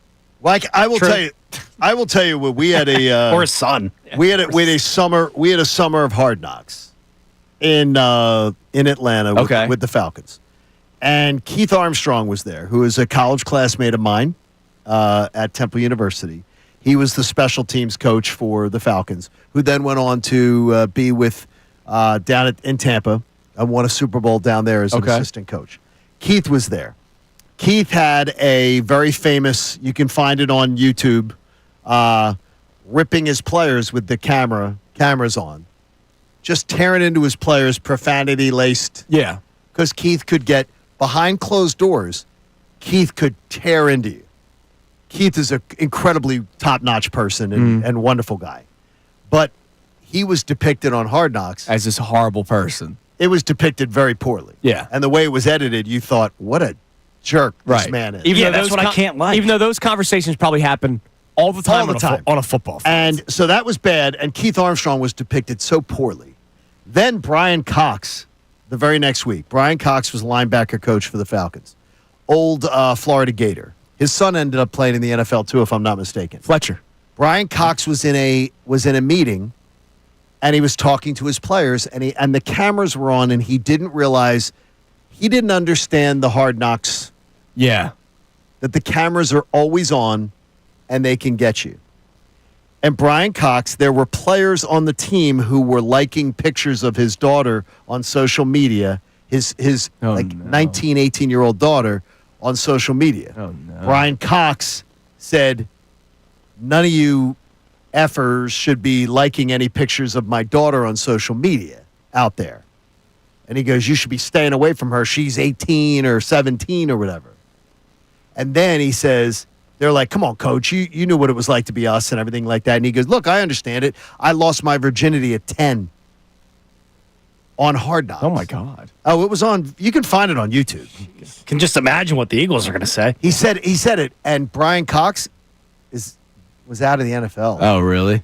That's what I worry about. He got a bad reputation. Well, how easy is it to portray A.J. Brown as a villain? They depicted Brian Cox as Brian Cox, who I got to tell you, I found him to be a very engaging, intriguing guy. I didn't know Brian Cox is in there telling stories, and he's like, yeah, I lost my virginity at 10, and he's telling the story. The Hard Knocks cameras are on. He didn't grasp the topic. Right. And I'm like, Coach, how did you let that happen? And he goes, I didn't know those MFers just are always around. Like, if you don't think HBO's not going into this, hey, we are hearing whispers that Jalen Hurts and A.J. Brown may or may not have that same relationship. Let's face it. Like, people always, attack us for, like, talking about, like, the dramatic stories and all that kind of stuff. That's life. Right, all these every TV show's a drama now, right? Like, it is, right? And except for your occasional comedy where they still put drama in it, like Ted Lasso, right? Like they still do that stuff. They still want drama. They're HBO. HBO knows that drama sells. So to your point, Gunner, they will maybe enhance certain storylines. That's why I say the Brandon Graham thing from last year. If that was on Hard Knocks, that's everywhere. By the way, you can find the Keith Armstrong and Brian Cox on YouTube. I just searched and you can find them. Now, thankfully, Keith went to Tampa, ended up having a great career. I think it made Mike Smith look like a buffoon. Mike Smith has never gotten a head coaching job again. Like, I think it can work really against you, too, as a team. So here's what I want to do. Next segment, immediate reaction to this. Because, we don't normally do this. We talk a lot, obviously. Chime in. Call in or text in. 610-632-0975. Would love your immediate reaction finding out that the Eagles will be a part of the in-season Hard Knocks. Do you like it because you get more access to the Eagles, which I think is really cool? But are you like Gunner where there's a little bit of fear behind it because what if there's drama that then all of a sudden boils over and it's even worse? Because we know there was a lot of drama with this Eagles team just last year, and yet they won the Super Bowl, which is great. But could Hard Knocks play more of a factor into certain issues with the team? We just want your immediate reaction to it. So call in, text in, 610-632-0975. And next segment is just your immediate reaction to the Eagles being on in-season Hard Knocks alongside the Commanders, Giants, and Cowboys. It's Kincade and Salciunas, 97.5 The Fanatic. Connor Thomas. To Sirianni's credit.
5 the Fanatic. All right, let's go. Caller number 1 to the regular line, 610-632-0975. You say 10 years of contest line, then you got to try to, redo yourself here. 610-632-0975. First caller will get our third of our 4 Wendy's $50 gift cards. Wendy's breakfast, 2 for $3 biggie bundles. Lets you choose from the perfect duo of your fave 4, including a sausage or egg and cheese biscuit, small seasoned potatoes, or medium hot coffee at participating U.S. Wendy's. $50 gift card goes a long way, especially for 2 for $3. By the way, I love my Wendy's burritos. I had something different today. What did you do today? Sausage, egg, and cheese with bacon on a burger pad or a burger roll, burger bun. That's awesome. Dude, it was amazing. Wow. So check that out at Wendy's as well. I'm a big burrito guy. They got the biscuit sandwiches, but sausage, egg, and cheese and bacon and a burger bun. It was delightful, Johnny. I'm sorry to say. That's incredible. It was absolutely delicious. All right, we'll check our text line here in a second, but just more on this Hard Knocks thing, the in-season. So you spent the time in Atlanta when it happened. Oh, I saw them all because we were on. There's a couple episodes where I was on it. That's cool. Like where you could see. Yeah. You could see yourself on it. Did the players like being on it? They hated it. They hated it. They hated it. Because that's the thing. Like, I know a lot of people are excited right away. They see, oh my God, more Eagles access, especially this city, right? Like, we love the Birds. We can't get enough Eagles, right? We talk about them 365 days a year. But you also have to understand that some of the players don't necessarily like it. And so you say they hated it. They hated it. Because I can tell you. Is there any stories that you remember where a player Tony Gonzalez hated it because Tony Gonzalez got exposed as being a country club practice player. Oh. Because Tony Gonzalez, when he came to the Atlanta Falcons, literally. It was the tail end of his career. How many years did he play for the Falcons? He played a good amount of years. 6? Let's see. Tony Gonzalez with the Falcons. Oh, yeah. He played 5 seasons with the Falcons. 5. And didn't miss a game. And but he had a rule. He played 17 years. That he didn't want to practice. Really? So he had like a country club routine. So Tony, was it like a fake injury, or he just straight up said, "I'm not practicing. I'll play on Sunday. I'll be there." God. He literally he practiced Thursdays. Yeah. And he wasn't going to do this pre-Julio too, because then Julio Jones do the same thing. No, then Julio learned from Tony Gonzalez. So when Julio got his contract renegotiation, then Julio Jones said, "Well, I'm going to do the same thing." Meanwhile, 2 Hall of Famers. No, isn't that amazing? I got you. I know. It sets a bad precedent. It's the Allen Iverson debate. But it sets the precedent of doing that. But the thing is, I can tell you that Tony didn't like that it came out. That it being shown that he was sort of there doing stuff on the sidelines. Got to get my body right. Yeah. Got to get my body right.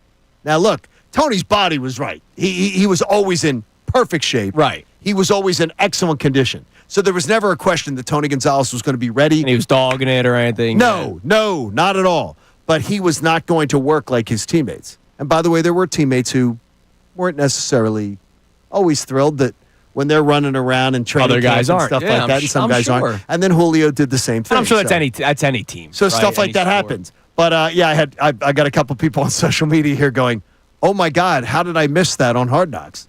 Like some of the stuff with Brian Cox. Yeah, that's and I was like, crazy. it was a long time ago, but it was bad. I think it exposed Mike Smith as being Mike Smith was very much like a Nick Sirianni head coach. Okay. Mike Smith has if you go Google him, he has an incredible winning percentage as a head coach. Incredible. Like really, really good. Yeah. But Mike Smith has never sniffed a head coaching job again. And he's a really, really great guy. Love him. But Mike Smith's never again sniffed a head coaching job. And I think a lot of it was because of Hard Knocks. You know what's going to happen? There are going to be people nationally, even though people hate the Eagles, that are going to fall in love with the offensive lineman.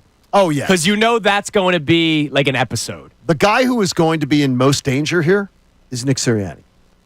Maybe, or no, I think Brendan's right about A.J. Brown because people depict him as some bad dude, even though he's not. No, but there are people that depict him as like some diva wide receiver. See, I think this is a good shot for Nick Sirianni to fall back in the good graces of a lot of people. I think, now the thing is, though, I'm talking about his national perception.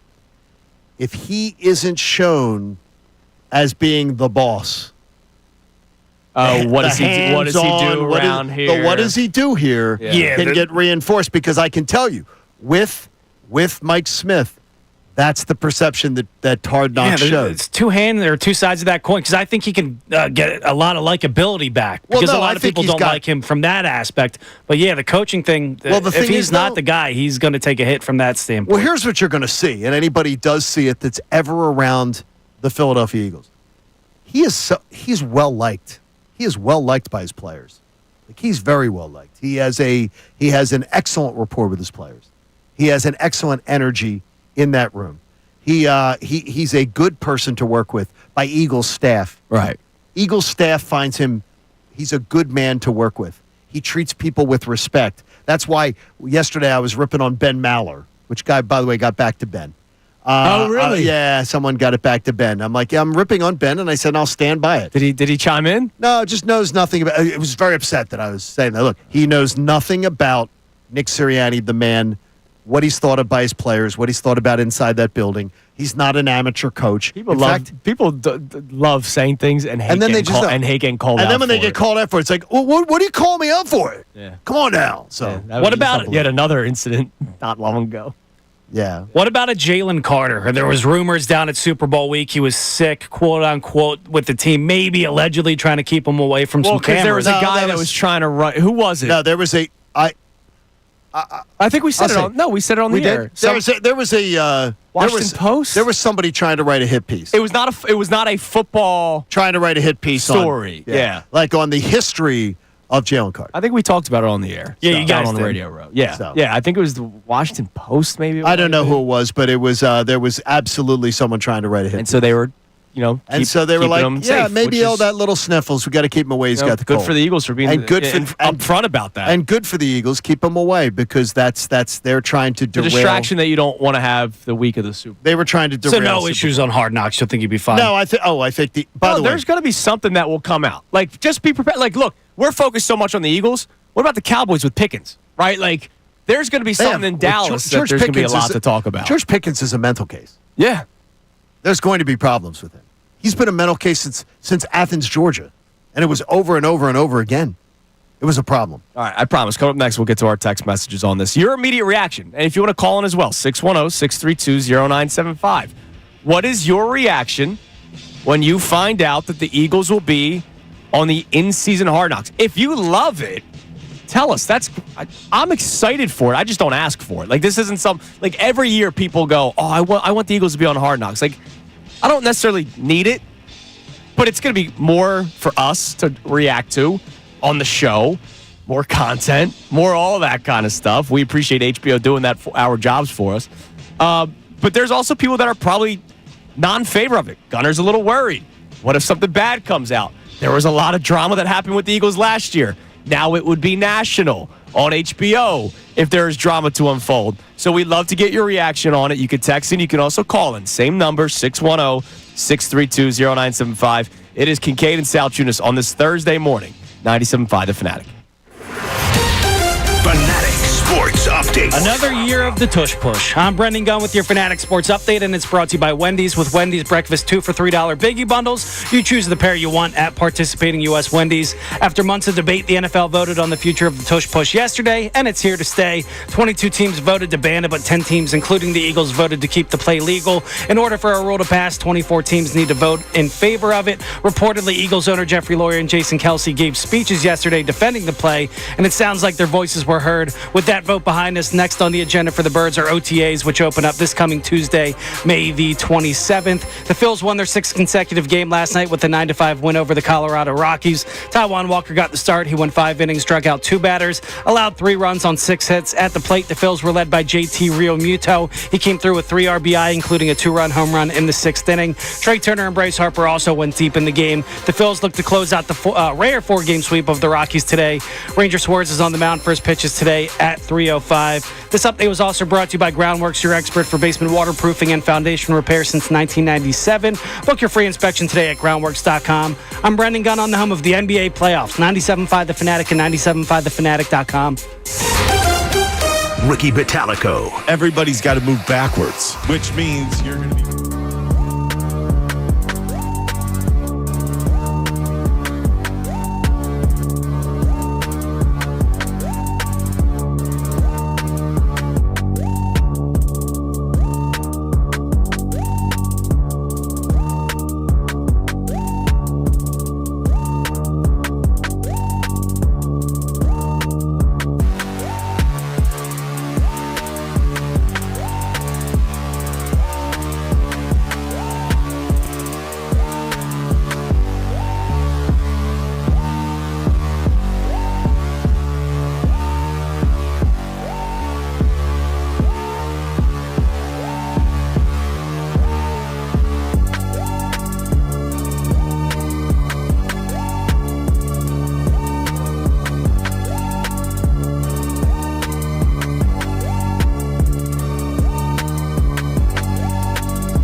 Fanatic. I'm going to give Tampa Bay a lot of credit, as we just talked about them, because you and I will be joining our friends at Philly Sports Trips down there this fall, September. Looking forward to it. Can't wait. Yesterday, after the Tush Push vote came out and the Tush Push survived another year, the Eagles obviously went all over social media. Which was fun. They were Tom Petty yesterday, man. I loved it. Good for the Birds. Good for the admin for the Philadelphia Eagles. The Tampa Bay Buccaneers put out a post of their own. How to stop the Tush Push. And it was a video of them stopping the Tush Push. I think that's fair game. I think it is too. Why not? They got us twice, didn't they? They did. Now, one of them was when they grabbed Jalen Hurts' the helmet off face, and somehow not a single official saw that their linebacker was pulling him backwards by his face mask. I don't know how you missed that. Okay, we can't do that because there were a few calls in the postseason where we got away with murder. I don't know what you're talking about. We got away with murder on touchdown plays, like in the Commanders game when Saquon Barkley should have been called for a penalty and A.J. Brown got a touchdown. Or when before the first half. Jalen Carter's hands to the face of Patrick Mahomes. Yeah, we may not want to. We may not want to bring up the ones you get away with. Yeah, but you know what? You can't take away a Super Bowl. You know, you can't. Those weren't egregious. Yes, they were. The Saquon Barkley, the Saquon the A.J. Brown touchdown is egregious. Right before halftime. Must have missed it. Didn't see it. Yeah. What penalty? I was looking the other way. NFL's good at that, by the way. The NFL's really good at looking the other way. Obviously, today's show has been a celebration of the Tush Push remaining. Love it. And by the way, win for the NFL. Also known as Mike Missanelli's least favorite show of the year. Why? Because we're celebrating the Tush Push? Mike was disconsolate. He and Bill had a nice back and forth. No, but he yesterday. was so upset. I thought his least favorite show of the year was when the Eagles beat the Commanders in the NFC Championship game, the Birds post-game show. You better watch a little yourself. upset. A little upset. You better watch yourself. No show-on-show crime here. You better watch yourself. Yeah, no show-on-show crime. Also, we just started having the conversation about Hard Knocks because the Eagles will be a part of the in-season Hard Knocks. They're doing an NFC East edition where the Commanders and Giants and Cowboys will also be a part of it. So let's get a couple text messages on that because I'm curious where the people come in on this because I know people love Eagles content. And so there's going to be somebody that probably saw that tweet yesterday and just said, great, I love it. But then there are people that start thinking about it and they worry about could anything bad come out of it. And I think that's the concern, especially after what happened with the Giants last year. Mm-hmm. Like Joe Shane, he made himself look like an idiot. But if he's not on camera, nobody knows that story. Right. Maybe and it was terrible. Maybe somebody reports it. But that was like on camera, on mic, no AI, real Joe Shane saying, yeah, I mean, we can't pay Saquon. We're paying Daniel Jones. And getting exposed that his high school son told him Jaden Daniels to take Jaden Daniels. And he did not listen to his high school son. Which, by the way, it's another thing. Like we joke about Hard Knocks. That is something that's going to live in infamy. Yeah. They talk about it on New York sports radio all the time. That cut is there forever. That his son told him who to take. Every time Jaden Daniels goes out and toasts the New York Giants, everyone's going to say, well, if Joe Shane had just listened to his own son. Well, he listened to him this year. Yeah, exactly. I mean, and the Saquon factor. Like, Saquon has a historic season. Months after that clip comes out. A historic season. All right, what do we got on the text line? Well, first off, we got John V, short and sweet, saying, I'm with A.J. Brown, a big fat nope. And then we got Al Skeezy and Wallingford checking in saying, yeah, Al Skeezy. Shout out to him. I worry that a team that has had rough times the past two seasons, the collapse in 2023, which they never got out of, and then the start to last season, which they did, if that happens again, will it be amplified by TV? It would be. Because again, it's HBO. So HBO is going to try to make everything dramatic. Yeah. Right. Could you imagine if the in-season Hard Knocks was happening the year they collapsed? With all the access that they have, right? Like, we reacted to some of the things that were said by players to the media. I still remember, as you're listening to 97.5, The Fanatic, WPN HD1 Burlington, Philadelphia, Beasley Media Group Station, broadcasting live from the Comcast Business Studio, powering possibilities. Fletcher Cox, after the Seahawks game, in which he didn't play in, right? I think he was hurt. He missed a game that year. Was it the Seahawks game? I think it was the Seahawks. Okay. And he was talking to the media. And he was one of the vocal guys that was trying to right the ship, right? And he was actually being real. Like Brandon Graham, I love BG, but Brandon Graham just kept on doing the whole, it's just a storm. We're just trying to get through it. Oh, we're just trying to get through it. Whereas Fletcher Cox was like being honest to the media. And Fletcher should be always celebrated for that. Yes. And at one point he said, and this was on mic, there are a lot of people that are scared in this locker room right now. We knew that because he said it. Imagine the stuff that isn't said to a camera or to a reporter that would now be captured. And remember, too, if you can be told that the cameras are on. And you're human. And then just forget. Because you go about your daily activities and you forget that the cameras are on. Orlando Arcia, there's reporters in there. And you're walking around saying, attaboy Harper, and one of the reporters put a story out. And by the way, this is something that I learned watching, because I watched a team go through it. Because they tried to get some video back. There's no backtracking. The Falcons could not get back a coach saying that he lost his virginity at 10, and none of you guys better be liking pictures of my teenage daughter on Instagram and stuff. Like they have to be conscious of everything they say at every second. And there are cameras everywhere. Hard Knocks has everything. I'm guessing there's documents that are signed off. They're signed off on. They have every right. So I've told this story before. And teams get to, by the way, teams get to see it before the episode gets aired, but you don't get to edit it. Yeah. You don't get to say, oh, no, we don't like that. No, all the tough conversations that get had by every team in every season, they're now not just tough conversations behind closed doors. They're for the world to see. Right. That is correct. So at the NFL Network in Secaucus, right, in New Jersey. In Secaucus. They get, I was trying to, it's in L.A. Now it's in L.A. They moved them to L.A. What I was saying to you, Gunner, is that like every week guys are mic'd up. Like it's not going to be anything different. It's the in-between game access that will be different.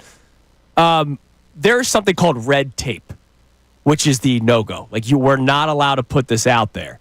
There is no red tape with Hard Knocks. So I know of a player a couple of years ago that was severely injured, playing through it, getting like multiple shots of Toradol just to be able to stand up. And so that was not put out in the ether because the NFL did not want that. It would look terrible. Hard Knocks is not the NFL.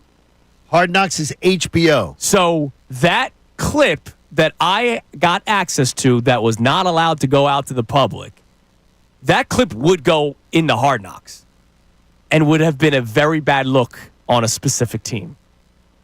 I mean, you think back to the NFC Championship game, like Landon Dickerson coming out there, limping up and down the field. Yeah.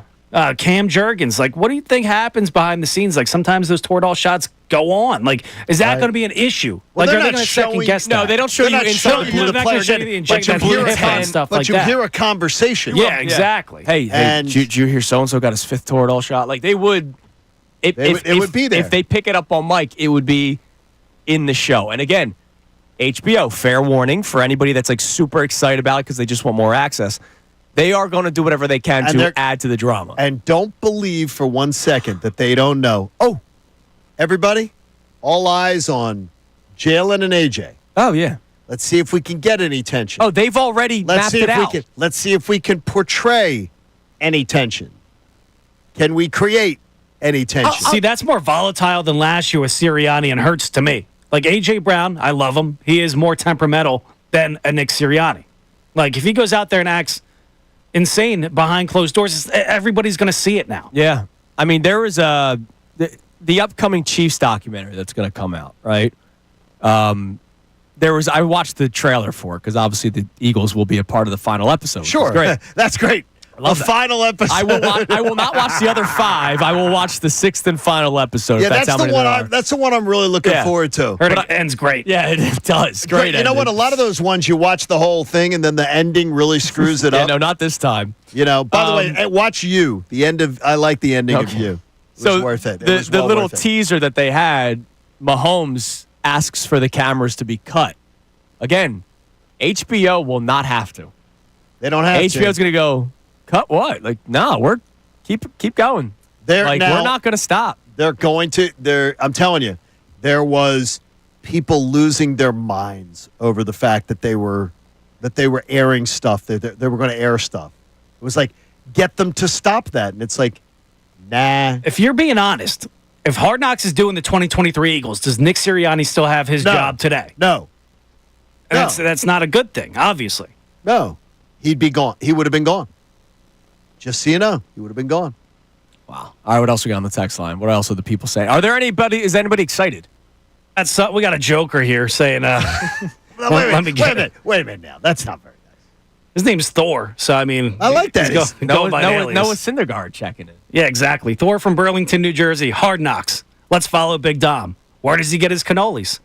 Where does he get his Philly Tux tailor-made? Look, hey. Give the people the story they want. There will be a Big Dom segment. No. Big Dom will be one of the biggest stars of Hard Knocks. He has become such a public figure for people. Because Big Dom is going to find the camera every time he gets a chance. Big Dom is going to know where every camera is and going to find every camera. Because he's protecting the players, John. Oh, yes. Big Dom is going to love being on camera every 24/7. He's going to love it. No one is going to love being on camera more than Big Dom. So he's going to enjoy it very much. They're gonna love it. You know who's not going to love it? The PR people. The PR people are going to hate it. Yeah. Are going to hate Hard Knocks being around. I'm curious. I wonder when that news comes out, is there somebody in the Eagles going, Oh, no, they are. They are. I guarantee you they're going, oh, crap. Now, look, I'll say this. As worried as you may be, Gunner, I know you're watching every single second of it. Yeah, because as a fan, I love it. But rooting for the best interest of the team, I don't think it's in the best interest of the team. And that's why I say what I say. It may sound like on the fence about a fence. I would never ask for it. But you sure as hell know I'm going to be watching it. It's going to make certain people look bad. We just don't know until we see it aired. Yeah. But, and you know what? And sometimes... we don't have to lead with the negative all the time. It's going to make some people look great. Sometimes it will be a manipulation. Yeah, it might make some people look great too. Like we're gonna find out maybe who some of the leaders are and whatnot. Nolan Smith is gonna look great in it. I guarantee. Yeah, Nolan you might Smith, be right. Yeah. And by the way, knowing Nolan since when he arrived in Athens, Georgia, he's gonna know where the cameras are at every time. Oh yeah, I can promise you that. All right, coming up next, Brandon Graham's gonna find his way into the facility every time. Jason Kelsey will find his way into the facility. Let's look ahead to the future a little bit, Johnny. 1 year ago from now. Will the debate be revisited? We discuss that next on Kincade and Salciunas 97.5 The Fanatic. Philadelphia Union Soccer. Haribo approaches with the right foot.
9:12 here on Kincade Salciunas, 97.5 The Fanatic.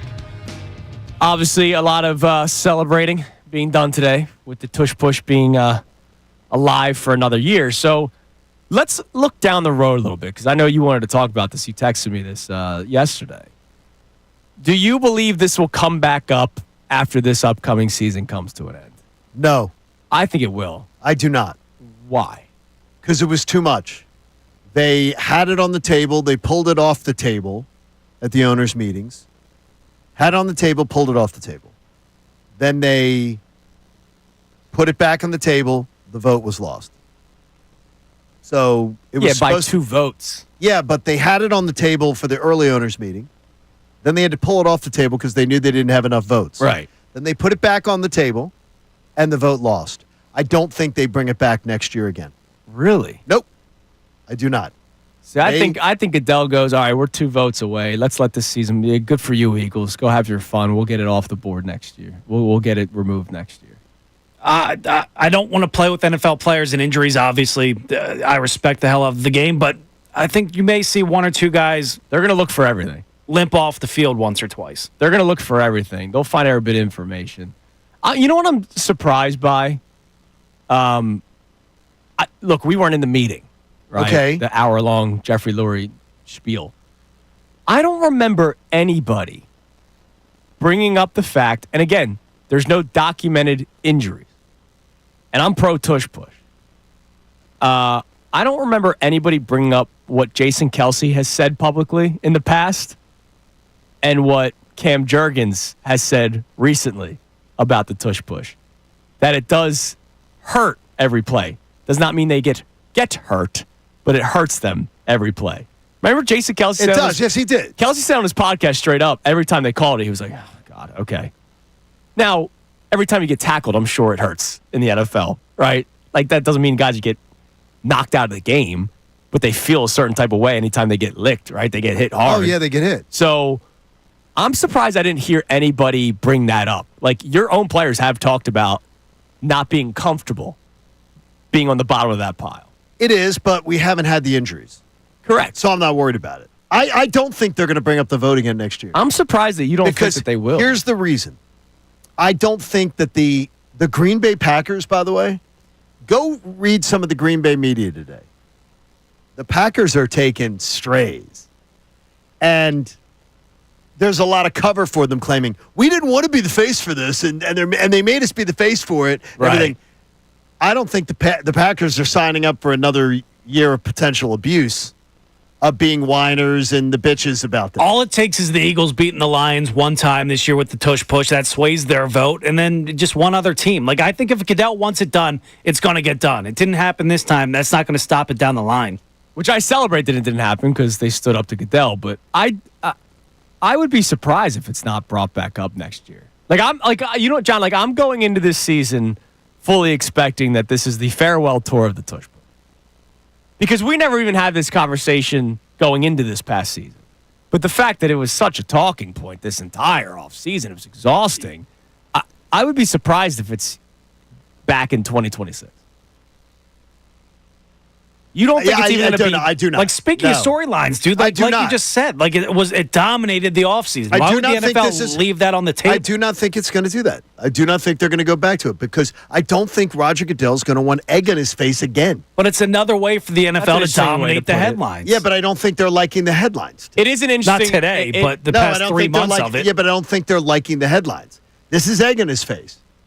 It shows that he didn't have the power that he thought he did. He doesn't like to lose, and more importantly... Go look look at what Green Bay is facing, and they're facing they got pretty much they're taking some heat, you know. So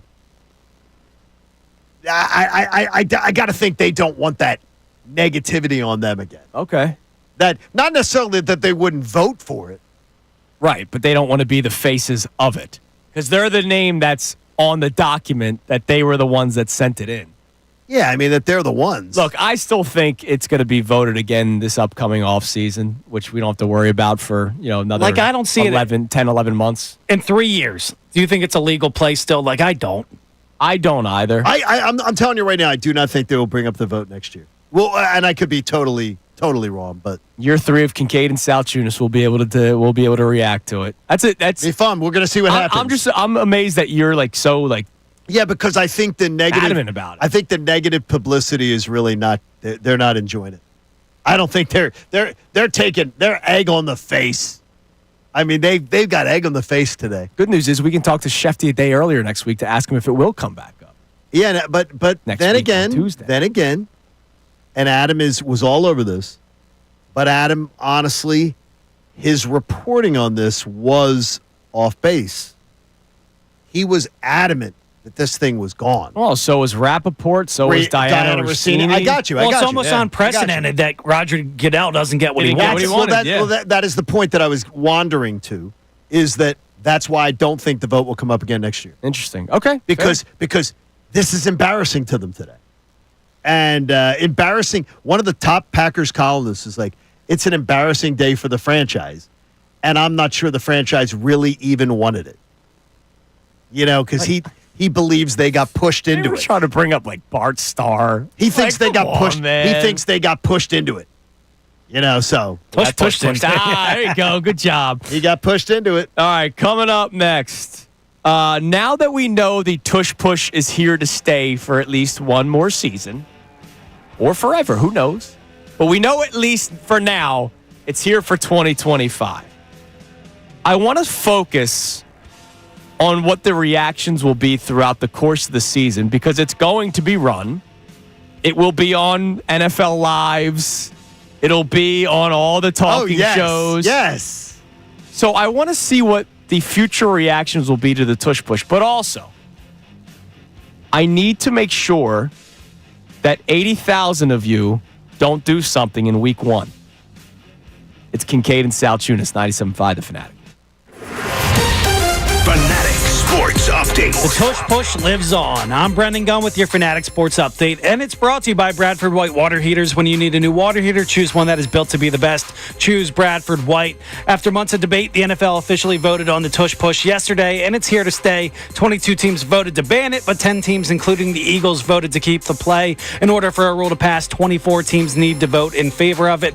Reportedly, Eagles owner Jeffrey Lurie and Jason Kelce gave speeches defending the play yesterday, and it sounds like their voices were heard. With that vote behind us, next on the agenda for the Birds are OTAs, which open up this coming Tuesday, May 27th. We'll see some Eagles players on the field again. The Phils won the sixth consecutive game last night by a score of 9-5 over the Rockies. Taijuan Walker got the start. He went 5 innings, struck out 2 batters, allowed 3 runs on 6 hits at the plate. The Phillies were led by JT Realmuto. He had 3 RBI, including a 2-run home run. In the 6th inning, Trey Turner and Bryce Harper also went deep in the game.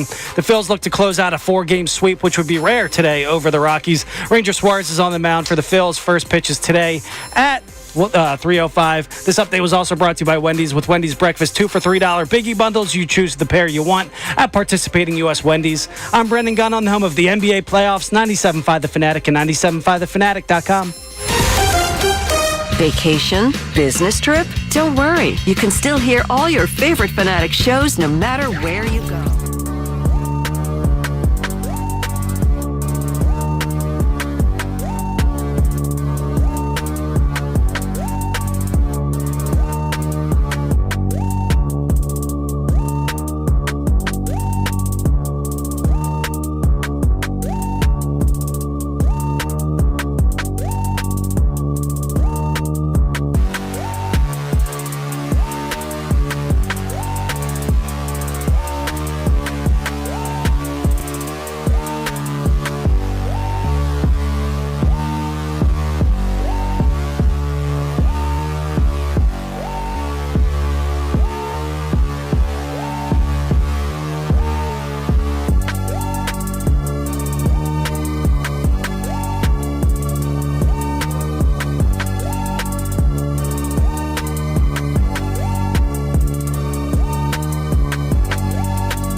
verify the Fanatic.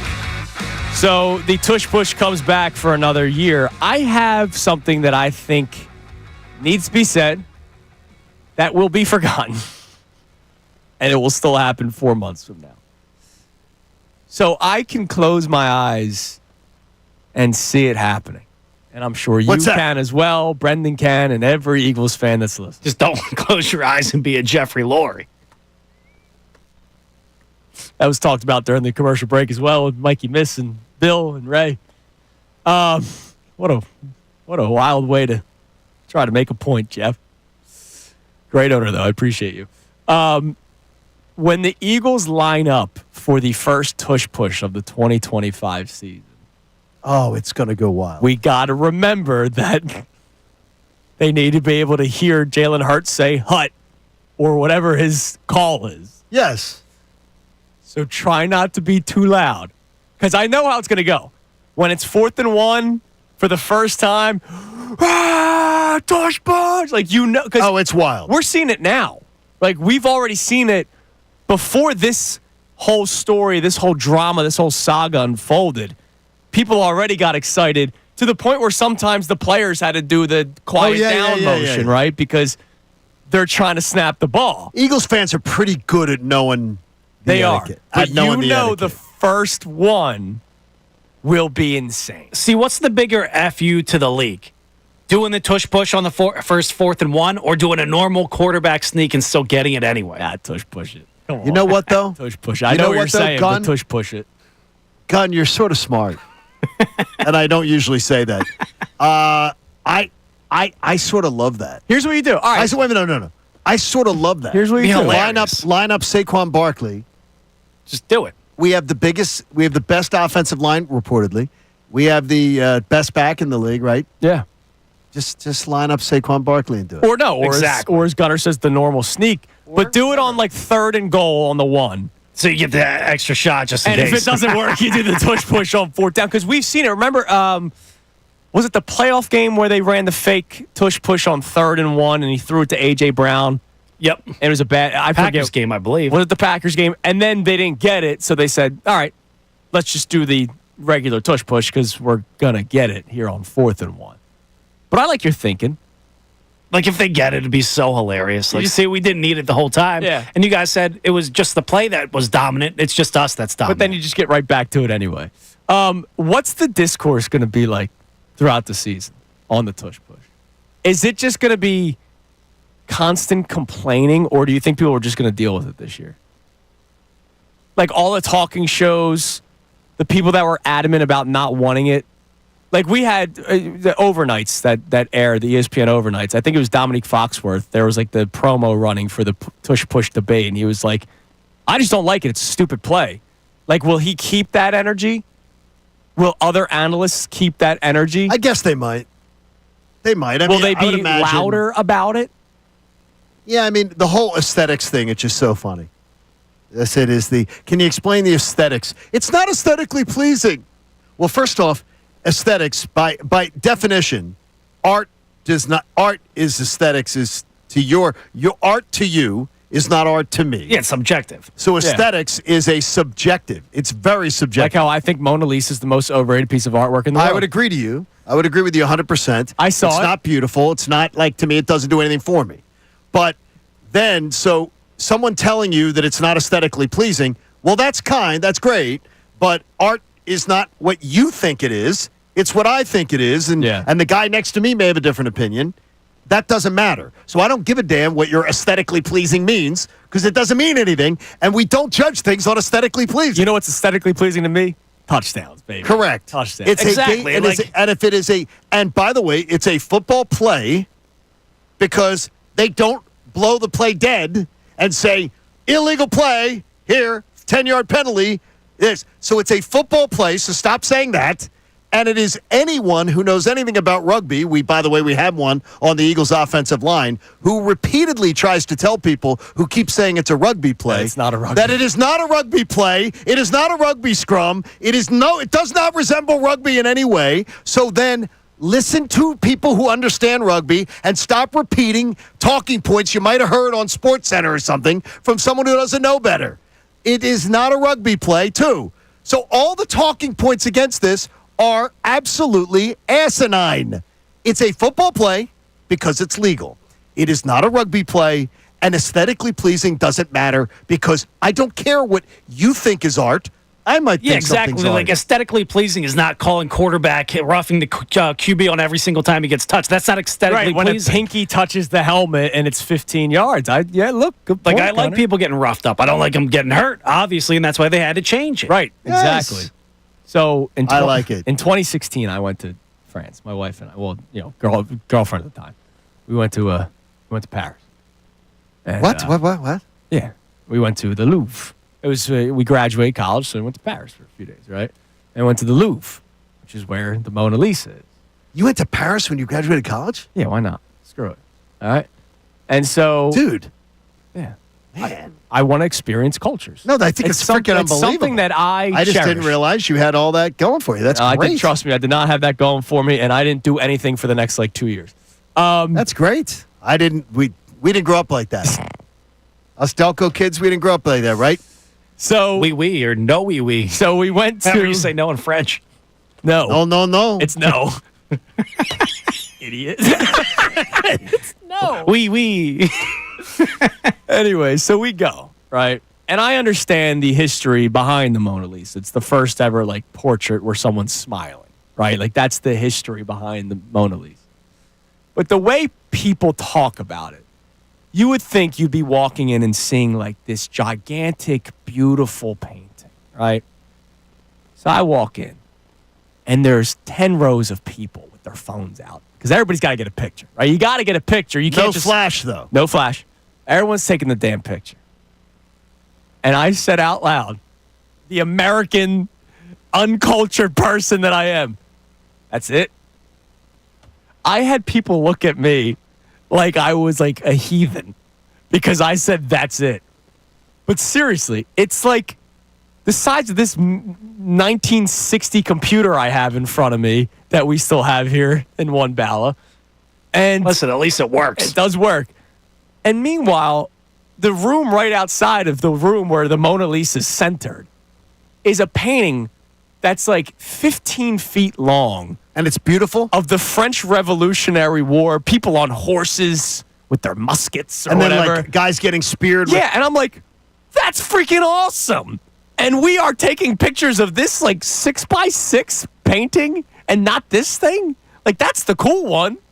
I like that. See, but that goes back Liv to just your saw art it. She thing. couldn't believe that people were waiting in the depth that she just saw it last month. And all I said was, that's it. And I had people from every country imaginable staring at me like, you American. Oh, my God. All right, what do we got on the text line, Gunner? All right, let me go one up for you guys. We got first-time texter on this one saying, I don't care if the Eagles run it or not next year. I'm just happy the corruption did not win. Yeah, and look, that's why I said at the start of the show, way back in the 6 o'clock hour, this wasn't just a win for us because we like the tush push. It's not just a win for the Eagles because the Eagles are successful at it.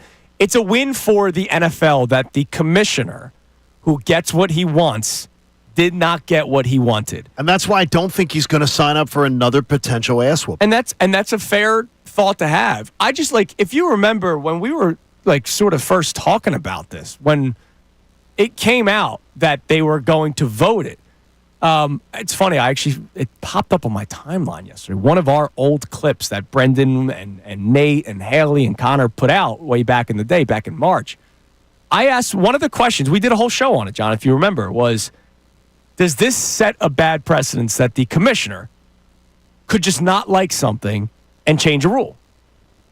I think that's dangerous, murky waters to go in where a commissioner can go, oh, I don't like it, so let's get rid of it. I think you have the NFL franchise who had the second highest last 10 years, second highest TV ratings when they're on television nationally. You had them appear in 3 of the last 8 Super Bowls. Yeah. You had them win 2 of the last 8. To me, I don't understand why you are messing with that franchise. What would be your agenda to mess with that franchise? Right. And that, to me, just doesn't make any sense. Yeah. And then, this, it sets a precedent that any commissioner can just go, I don't like running backs. Yeah. I'm glad that the running backs were no longer a focal point of offenses. You can only run the ball 15 times a game. Yep. I'm going to make that rule. And, of course, that's to be voted for, but Roger Goodell gets what Roger Goodell wants. I thought that set a bad precedence that he wanted. And I'm glad that it did not get voted out. Eagles games last year, games that the Eagles participated in last year, 6 of the highest 10 rated NFL games last year, the Eagles were a part of. It's awesome. Regular season, or are you talking playoffs too? Now, is that aesthetically pleasing to you? I have a feeling if more people put their eyeballs on something, I would tend to believe that means it's pretty aesthetically pleasing. No, it's not aesthetically pleasing. Half the quarterbacks in the league just being complete ass. More than half, I'm just saying that sounds like the Eagles are very aesthetically pleasing. What's not aesthetically pleasing is Trevor Lawrence making $50 million and setting that franchise back. By the way, the University of Maryland has graduation today. Congrats. Guess who's their graduation speaker? Maryland. Stephon Diggs, Cardi B. It's the biggest embarrassment. Who is it? Kermit the Frog. So Patrick Mahomes. Kermit the Frog. I was going to guess. Didn't Steve Blake go to Maryland? Yeah, he did. Yeah, right. They are having an American university. Grievous Vasquez is having Kermit the Frog speak at their graduation. That's freaking Miss Piggy there with them? That's unbelievable. No Elmo? If you need to know why that Kermit the Frog is speaking at a college graduation, you seriously get your degrees, everybody. Yeah, you're about to say if you need to know what. You need to know that is ridiculous. You're getting your degree, and Kermit the Frog is your graduation speaker. On the contrary, I'm sure the lady who gave mine was very nice. I have no idea who she is. I don't know her name. I would remember Kermit. Yes. You know who just did lives? Merrill Reese. See, you remember that. And he spoke. I don't need a CEO from some random. No, you don't need it. But you could have somebody who gives an inspirational story. I told you I had to Google mine. My guy was like a editor for the Washington Post. I don't remember. You didn't have a good one? I don't remember. Did Kermit the Frog? I would remember Kermit. Yes. It's ridiculous. Coming up next. Cartoon character. Text messages, key 3. Also, Johnny showed me something, and I have all the details to it. A wild moment in minor league baseball yesterday. Something you have never seen or probably heard of before. It's Kincade and Salciunas, 97.5 The Fanatic. We want to hear from you. So text us at 610-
text messages as well. But yesterday, in minor league baseball, one of the most insane things happened. So, Johnny, you showed me a video during one of the breaks. It was wild. And now I know everything that happened because I was confused by why a team was still awarded a run and a win. Okay. So, Gunnar, this is the first time I've ever heard John upset that a story was not in post-show headlines. Yeah, it's like, where was this in post-show headlines? But Yeah, it but was a late game. I didn't see it until you told me. Because it was a very late game, so you might not have seen it. So last night, not only were the Colorado Rockies in action with the Phillies, but their AAA affiliate, the Albuquerque Isotopes. Which one's which? It's like the Spider-Man meme. Yeah, exactly. They both stink. The Isotopes, who are not aesthetically pleasing to were their fans, taking on the Reno Aces, which is the AAA affiliate of the D-backs. And so in the bottom of the ninth inning, the Aces were up to bat.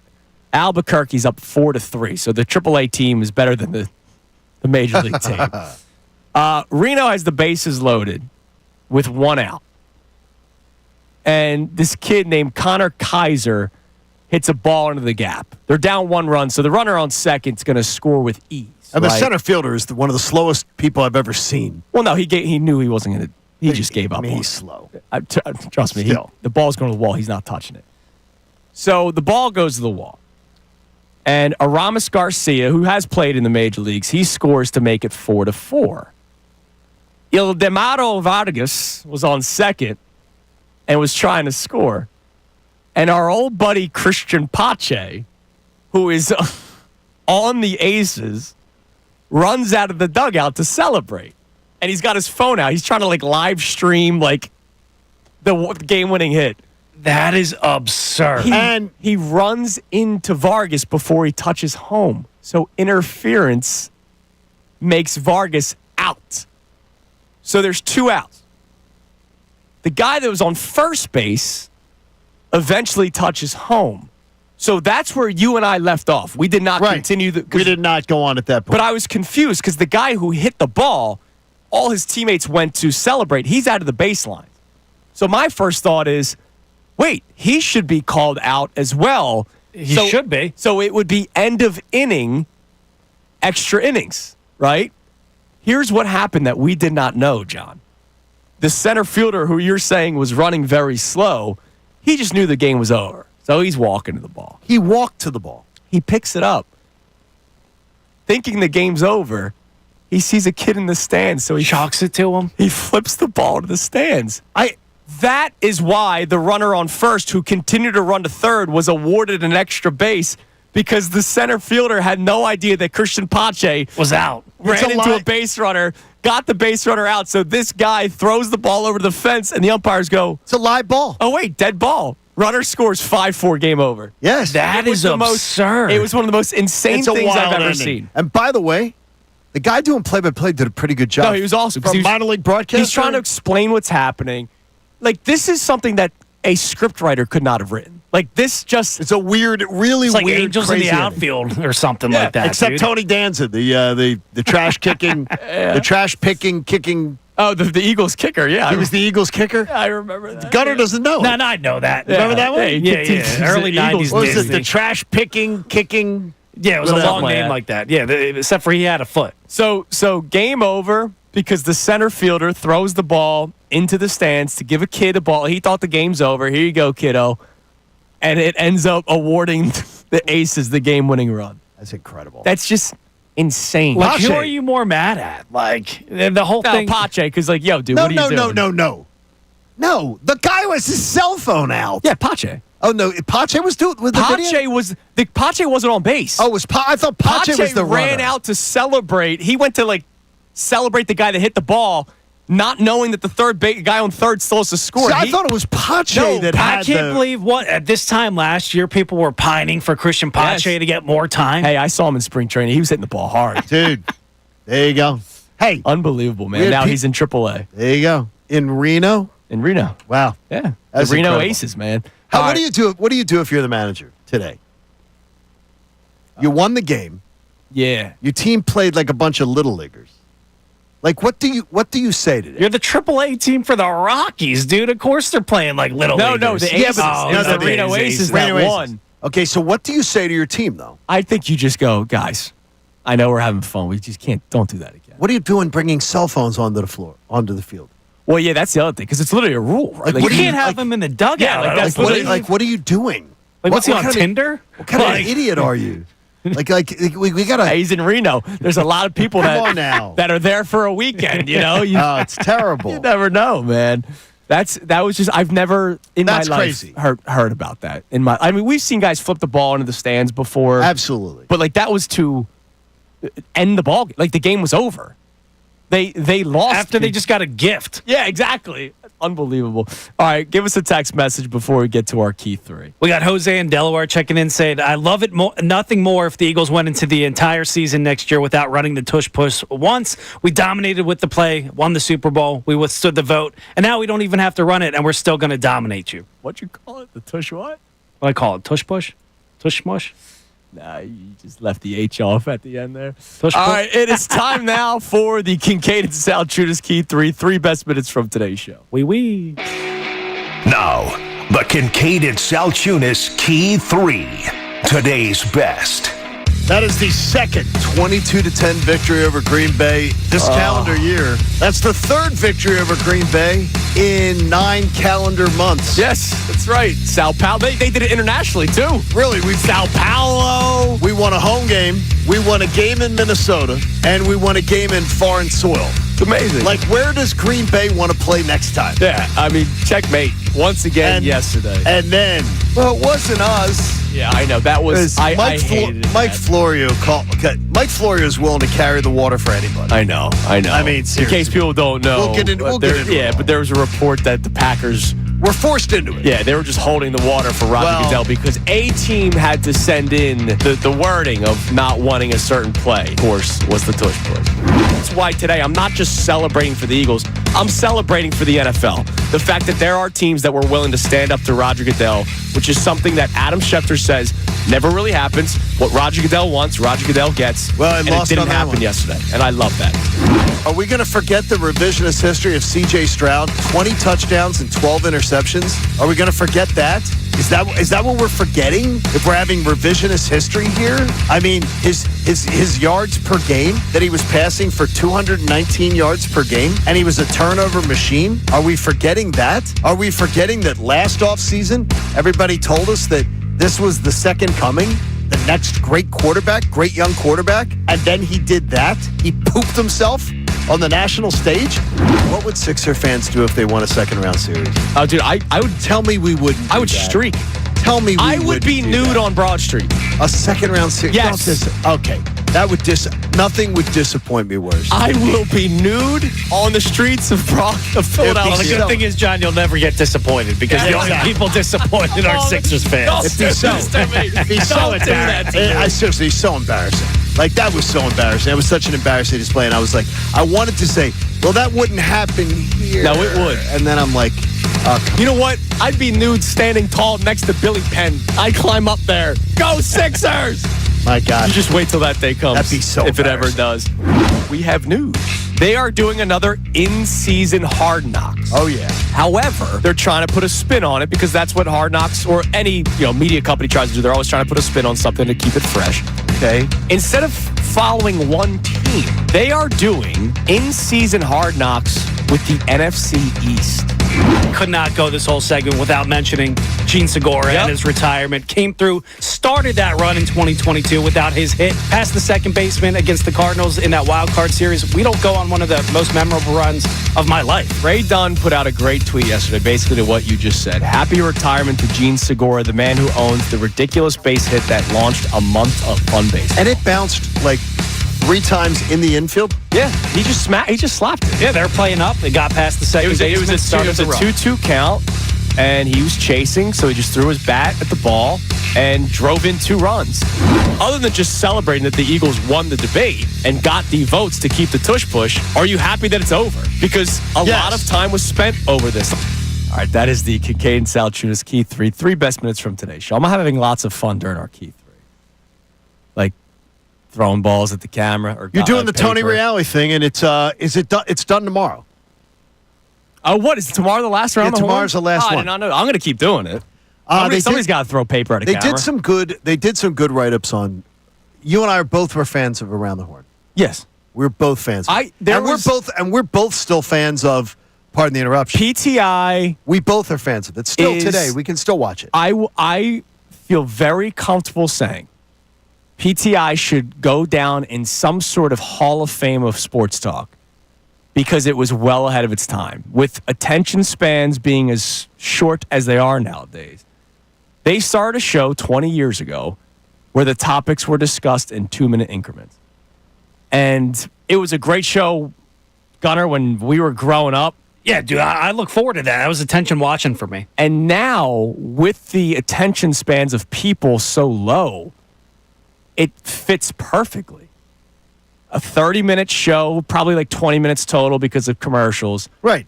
And it's like 9 2-minute topics. Then they do that kind of at the end rapid fire thing. And then they usually interview somebody for 4 minutes. They always have like a guest on for about 4 minutes. And that show, I'm glad that that's still around. I think that's with Wilbon and Kornheiser, even though Michael Wilbon pisses me off sometimes about his hatred for Philadelphia. There's for no reason. Like, he straight up hates Philadelphia. And it's grown stronger over the years. Because of the fact that he hears from people about it. I've interviewed Mike on the air about it. Yeah. And he gets, no, you're misrepresenting it and everything Dude, like that. He said, and I quote, get Ben Simmons out of hell. Right. And he wasn't talking about the Sixers organization. He thought that really like all Ben Simmons needed was a change of scenery. Yeah. He didn't realize he was a malcontent. What I would tell you is this. But I love that show. Is that there's some great pieces that have been written about the end of Around the Horn. And no matter where you fall on it, they short-circuited themselves. Yeah. They took a fun, lighthearted, that show used to be about joking around. Yeah. That show used to be about joking around and used to be about sports. And they took a fun, lighthearted show and turned it into a heavy, social, political, and zapped the fun right out of it. Yeah. I'll tell you what, though, I'll take that all day over a Shannon Sharp show that's allegedly going around, rumored to be replacing Around the Horn. Like, I don't want to listen to Shannon Sharp. No, he's not. It's Schrager, I thought. It's Peter Schrager's going to come up with There's a a couple rumors floating out Peter there. Schrager is getting a new show. Peter Schrager is getting a new show that's going to replace it. I heard that was going to be an hour-long show. I think Peter Schrager's getting a big show that's going to replace it. All I know is PTI's there to stay. PTI's there. I love that show. Like, to me, don't kill the golden goose. People just loved that show because it was fun and entertaining. Yeah. They don't want heavy. I just like Woody. I like Woody Page's chalkboard. It's like when Kevin Nagandi now is the 6 o'clock Sports Center. The 6 o'clock Sports Center has gone back to being a very successful moneymaker for ESPN. Because it's just sports. Because it's sports. Yeah. And people are just like, oh, I want to hear about the sports. By the way, fun. I'll be on ESPN Radio this Saturday from what 6 to time? 8. 6 to 8. 6 to 8. Do not miss it. By the way, this Saturday. Just get the app for people who are, if anyone's confused, if you're anywhere you are, if you can't get to a radio, you've got your phone. Get the ESPN app, ESPN Radio app, download it, hit it. You can hear I do think some of it will be here on the station. But you can, if you then we got Union Soccer. Download the ESPN Radio app, and you can make sure that if you see the notice that Andrew's on, you can hit the app and you'll know you'll be able to hear it. Hell yeah, man. So make sure you do that. And support life-saving cancer research, too. FT Young Heating and Air Conditioning, they did it. Make a donation to the American Association for Cancer Research. You can do it at 975thefanatic.com/AACR because cancer research saves lives. And I already said, the heat is not going back on at our house. You're like, oh, my God, Dad, it's so cold. Oh, really? Because it's really cold today. Yeah. And I'm like, the heat's not going back on. The thermostat this morning when I left the house was at 65 degrees. I ain't touching that. It is not going back on. Yeah, John hit him with the no in both English and French. Yeah. The double no. Nah. You amaze me. All right, everybody have a great rest of your day. Mike Missanelli Show comes your way next here on 97.5 The Fanatic.